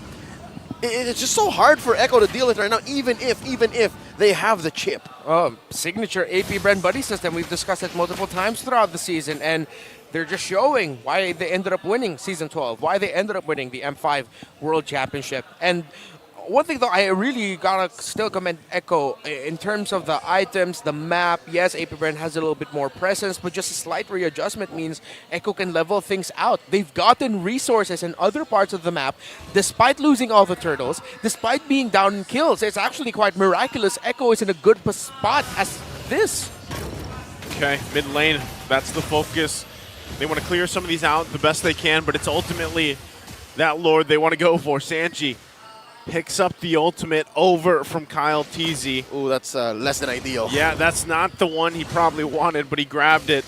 This ain't it, Chief. Yeah, we'll see. Not sublime. We'll see what he does with it, but if he decides to give it up or how they want to move around this Carl TZ on the bottom side, though. Kyle going after JP. They're not going to be able to knock up the roamer of Echo. Kyle TZ gets terrified, gets a little bit of control. Primal Wrath already committed by Ogwin. That's going to be the Detonus welcome on to Kyle TZ. No more juggler here for AP Bren, but no, he's going to be able to get away. Here comes the shortcut coming out from the chip. Kyle TZ waiting at the wings. Doesn't have the right target to be able to burst it down. Kyle TZ goes back. It's going to be a slight reset for AP Bren. He's going to take the orange. Yep, and again, he's just taking care of that long lane. Impressive situational awareness from Carl TZ. He's making AP Bren think twice about committing into that Lord Pit. Carl TZ, rather, thinking if he was going to commit into that bottom wave or not, then yes, he's going to let that push out. He's levels ahead. Levels ahead, yeah. That's where it was, probably the farm. He's 2 levels above Kyle TZ. So Carl TZ, can he somehow pull off a play here? He gets close enough. No, not in range for the retribution. And this is going to be AP Bren fighting it out. Primal Wrath, everything. The hard guards on the Harith. JP is down. Sanford trying to hold on. Beniguti trying to damage, but it's going to be too tanky for the members of AP Bren. That's 3 down on the side of Echo. Beniguti, he's going to try to get Kyle TZ, but that's going to be a little bit too tanky. That Baksha, he backs off. Just scratches him and runs back. He's like, here, I'm here. I'm out of here. Oh, man. And that as you guys saw unfold there, the power of having that Angela into that Harith can be devastating around those objective fights. Yep, again, that's one of the few times actually few committed to it, right? Yeah. And we were waiting for it. We were looking for an output. We were waiting for a result. And boy, oh boy, was it glorious. He picked the right target too. It was Super Marco. And we'll see here in the replay exactly there it is. The output of his work, the magnum opus that was this duo, the buddy system in full display from target to target. I'm pretty sure they were calling as they were in synchronized flow, right? Yeah. Who's the target? Who are we killing? 1, 2, and 3. And no one died from AP Brent. So again, target acquisition, amazing, immaculate from AP Brent. A great decision making there from AP Brent. And now this Lord will go down, but Echo will lose a couple more turrets in this push. Tier 2 in the mid lane to follow now. And once again, you can expect AP Brent taking the systematic approach. They're happy with what they got there in the first Lord. They'll get prepped and ready for the next as they continue to build up. And even as we take a look at the real-time win rate here for Echo, again, they still have opportunity here. Benny Cutie has not gone down yet, is still able to play. Sanji has struggled a little bit, and I think part of it, too, is just finding the right ultimate to utilize because he's having a hard time getting in range to take it. But this time, again, they're going to fight for some of the resources for now. And for Echo, it's just kind of a waiting game. Yep, Kyle Teasy there denied Carl the purple. Carl does get his orange, but again, what you really need as a Nolan is that purple buff despite the adjustments that it received earlier on. But 4K ahead, looking at our gold laners, yeah, Super Marco is just way too far ahead. He's 1,000 and change ahead of Benny Cutie, and that's why maybe the Scratch Man isn't as willing to jump in as he used to. I'm just going to say Scratchman isn't as badass as the Storm. But yung Benny. You know, it's growing on me. Anytime he plays Roger, we'll allow it. Well, I'm... Scratch Man. I'm sorry I brought that out in the world. You know why? Just call him DJ Benny. No, that's what I'm saying. Some people will think, Scratch Man? Is it literally just like he's scratching like he's Roger? But no. It's a DJ. He's like a DJ. It's the scratch, the records. Waka waka. Right? Are DJs ever called Scratchmen? Yeah. They can be. Yeah. Why not, right? What do you mean, why Scratch not? the records. Yeah. I thought that's where you were going with it, Leo. All right, here we go. On to the Lord Dance. I think still AP Brent very much with the advantage. Because look, even Carl is saying let's not. But wait, yeah, we do have JP. We do have Chip. They're going to be committing shortcut. Carl Teasy's here. He's going to be able to red trip. Oh. What in the hell? But the knockup by Ogwen. Earth Shatter plus the flicker. Gets Sanford. Gets Carl Teasy. And JP will be next. AP Brent just like that with a massive win, even though they lost the Lord. They don't know Sanji's here. They don't know Sanji's here. Sanji in the back. Oh, it's only Kyle Teasy, and they're going to be turning their attention towards this Valentina. That's going to be the conceal. Chasing the Valentina, flickering away. Sanji is down. The Lord is marching at the bot.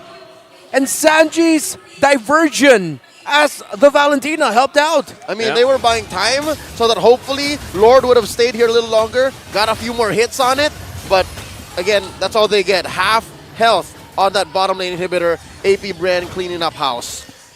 And they get it real quick, too. Let's take a look at the items falling into place here. Blade of Despair on his way. There you go. Benny Cutie picks it up, but he's still about 1,000 and change behind Super Marco. But the fact still remains. He hasn't died yet. But we've yet to see him do anything amazing. On our core here, the one that actually stole away the Lord, I think that's best case scenario. You know, like you're willing to give it up just so that the map doesn't clearly go AP Brent's way. Yeah. I think that looks like that's the play for Echo. They're going to allow Carl Teasy to split push, and then they're just going to rely on the shortcut by the chip and good timing from it so that Carl Teasy can get in time to steal it away. It's basically Fanny Erling at home. Yeah. except Nolan is like hopping universes, teleporting and stuff.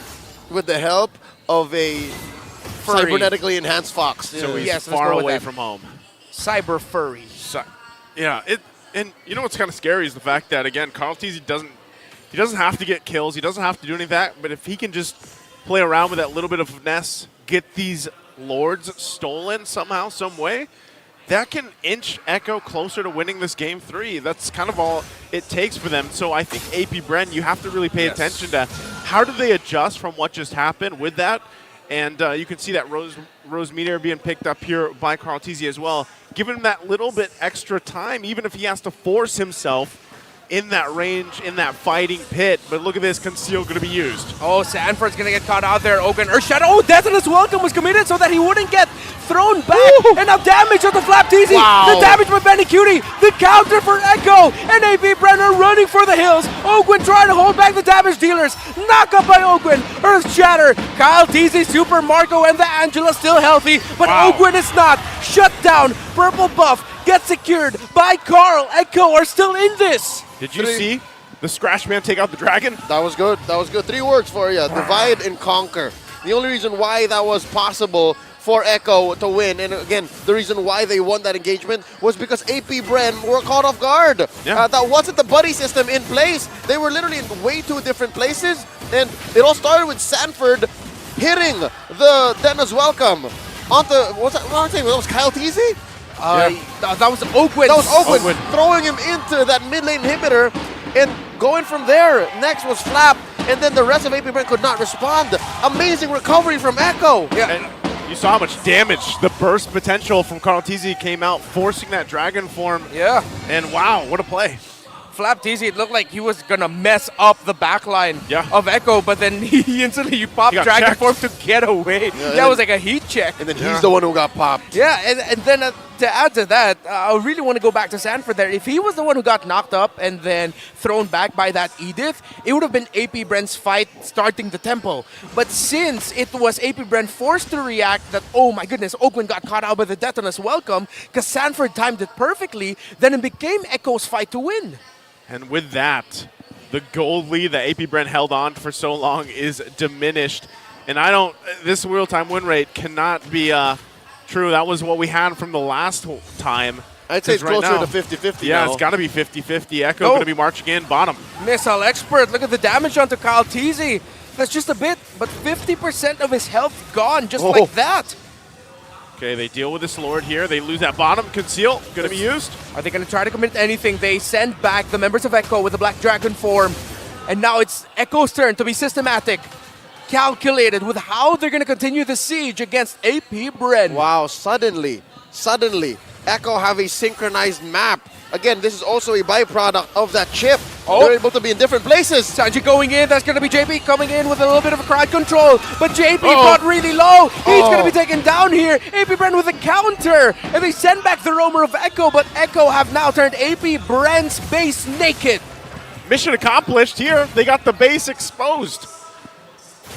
They let the minions do the work. Yeah. Again, that was a longer drawn-out fight. They sacrificed JP along the way, but you know, it was a dirty job. Someone's got to do it. A minute away, JP will have been ready for it, and respectable gold benefit from Echo. Again, 3,000.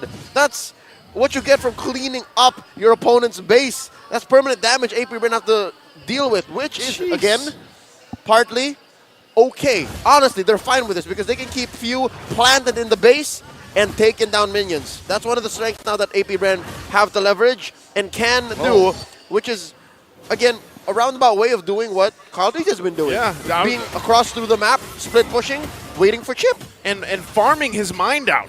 He's 4,000 gold ahead of Kyle Teasy. And I know this is a Nolan versus a Baksha. That can be for a debate, but still, Carl Teasy has done what probably the best thing you can do in a Nolan into this pick, of course, and really played around it. So when you see those team fights break out, and you see health bars drop really drastically, a lot of that damage is being pumped out, obviously, from Carl Teasy, and then you allow Benny Cutie to pick off and follow up. But look at this, bottom side. Kyle and Carl plus Benny, but they know they have to be wary of the hard guard, and they back off. Ogwin and Super Margo are thinking about it, though, and Echo are looming there as well. They're going to maintain the lanes, though, and this is where often when we see that Angela picked up, you are able to kind of maintain some of this, but only for so long, and you have to keep an eye on the pressure from the side lanes. You can always hard guard in. Lord is now up here. You're going to see both of these teams take this very carefully. And even looking at this, like I said, the damage dealt from Carl Teasy is going to be there. He's done an amazing job farming what he could. So now it's really how do you play this out as we get further and further into this game. More Lords come up. So Benny Cutie and Sanford will pick this up, start it up. You can already see Carl Teasy waiting down there. Knows that he has a shortcut available to him. So now the Lord Dance will commit here. Yeah, and JP is going to use Y-Walk to go into that beacon near Sanford. He has to go there. No, he goes behind. He goes behind. But that's going to be Carl Teasy securing the Lord for AP Bren. Echo, they're not going to be able to commit the play here, but they're going to be going for the fight. Ogwen already committing the Primal Wrath and the hard guard by the Angela. He's trying to save Ogwen for as long as possible, and it's working. It's helping. Sanji gets taken out. AP Bren, though, lose Ogwen. No Roamer. Roamer for mid-trade, but the Lord goes to APB. That's a big win for AP Bren. Echo tried to pull the same thing they did earlier, which allowed for them to recover. They tried to split up the buddy system, tried to pick fights on many different fronts in about the same vicinity. But this time around, AP Bren were able to recollapse. They were able to regroup and eventually kill Sanji, who was way out of position. They traded out Ogwin, true enough, but that's a trade I'm willing to take any day. A roamer for a mid laner. 100%. And with that, you're wondering, were they just...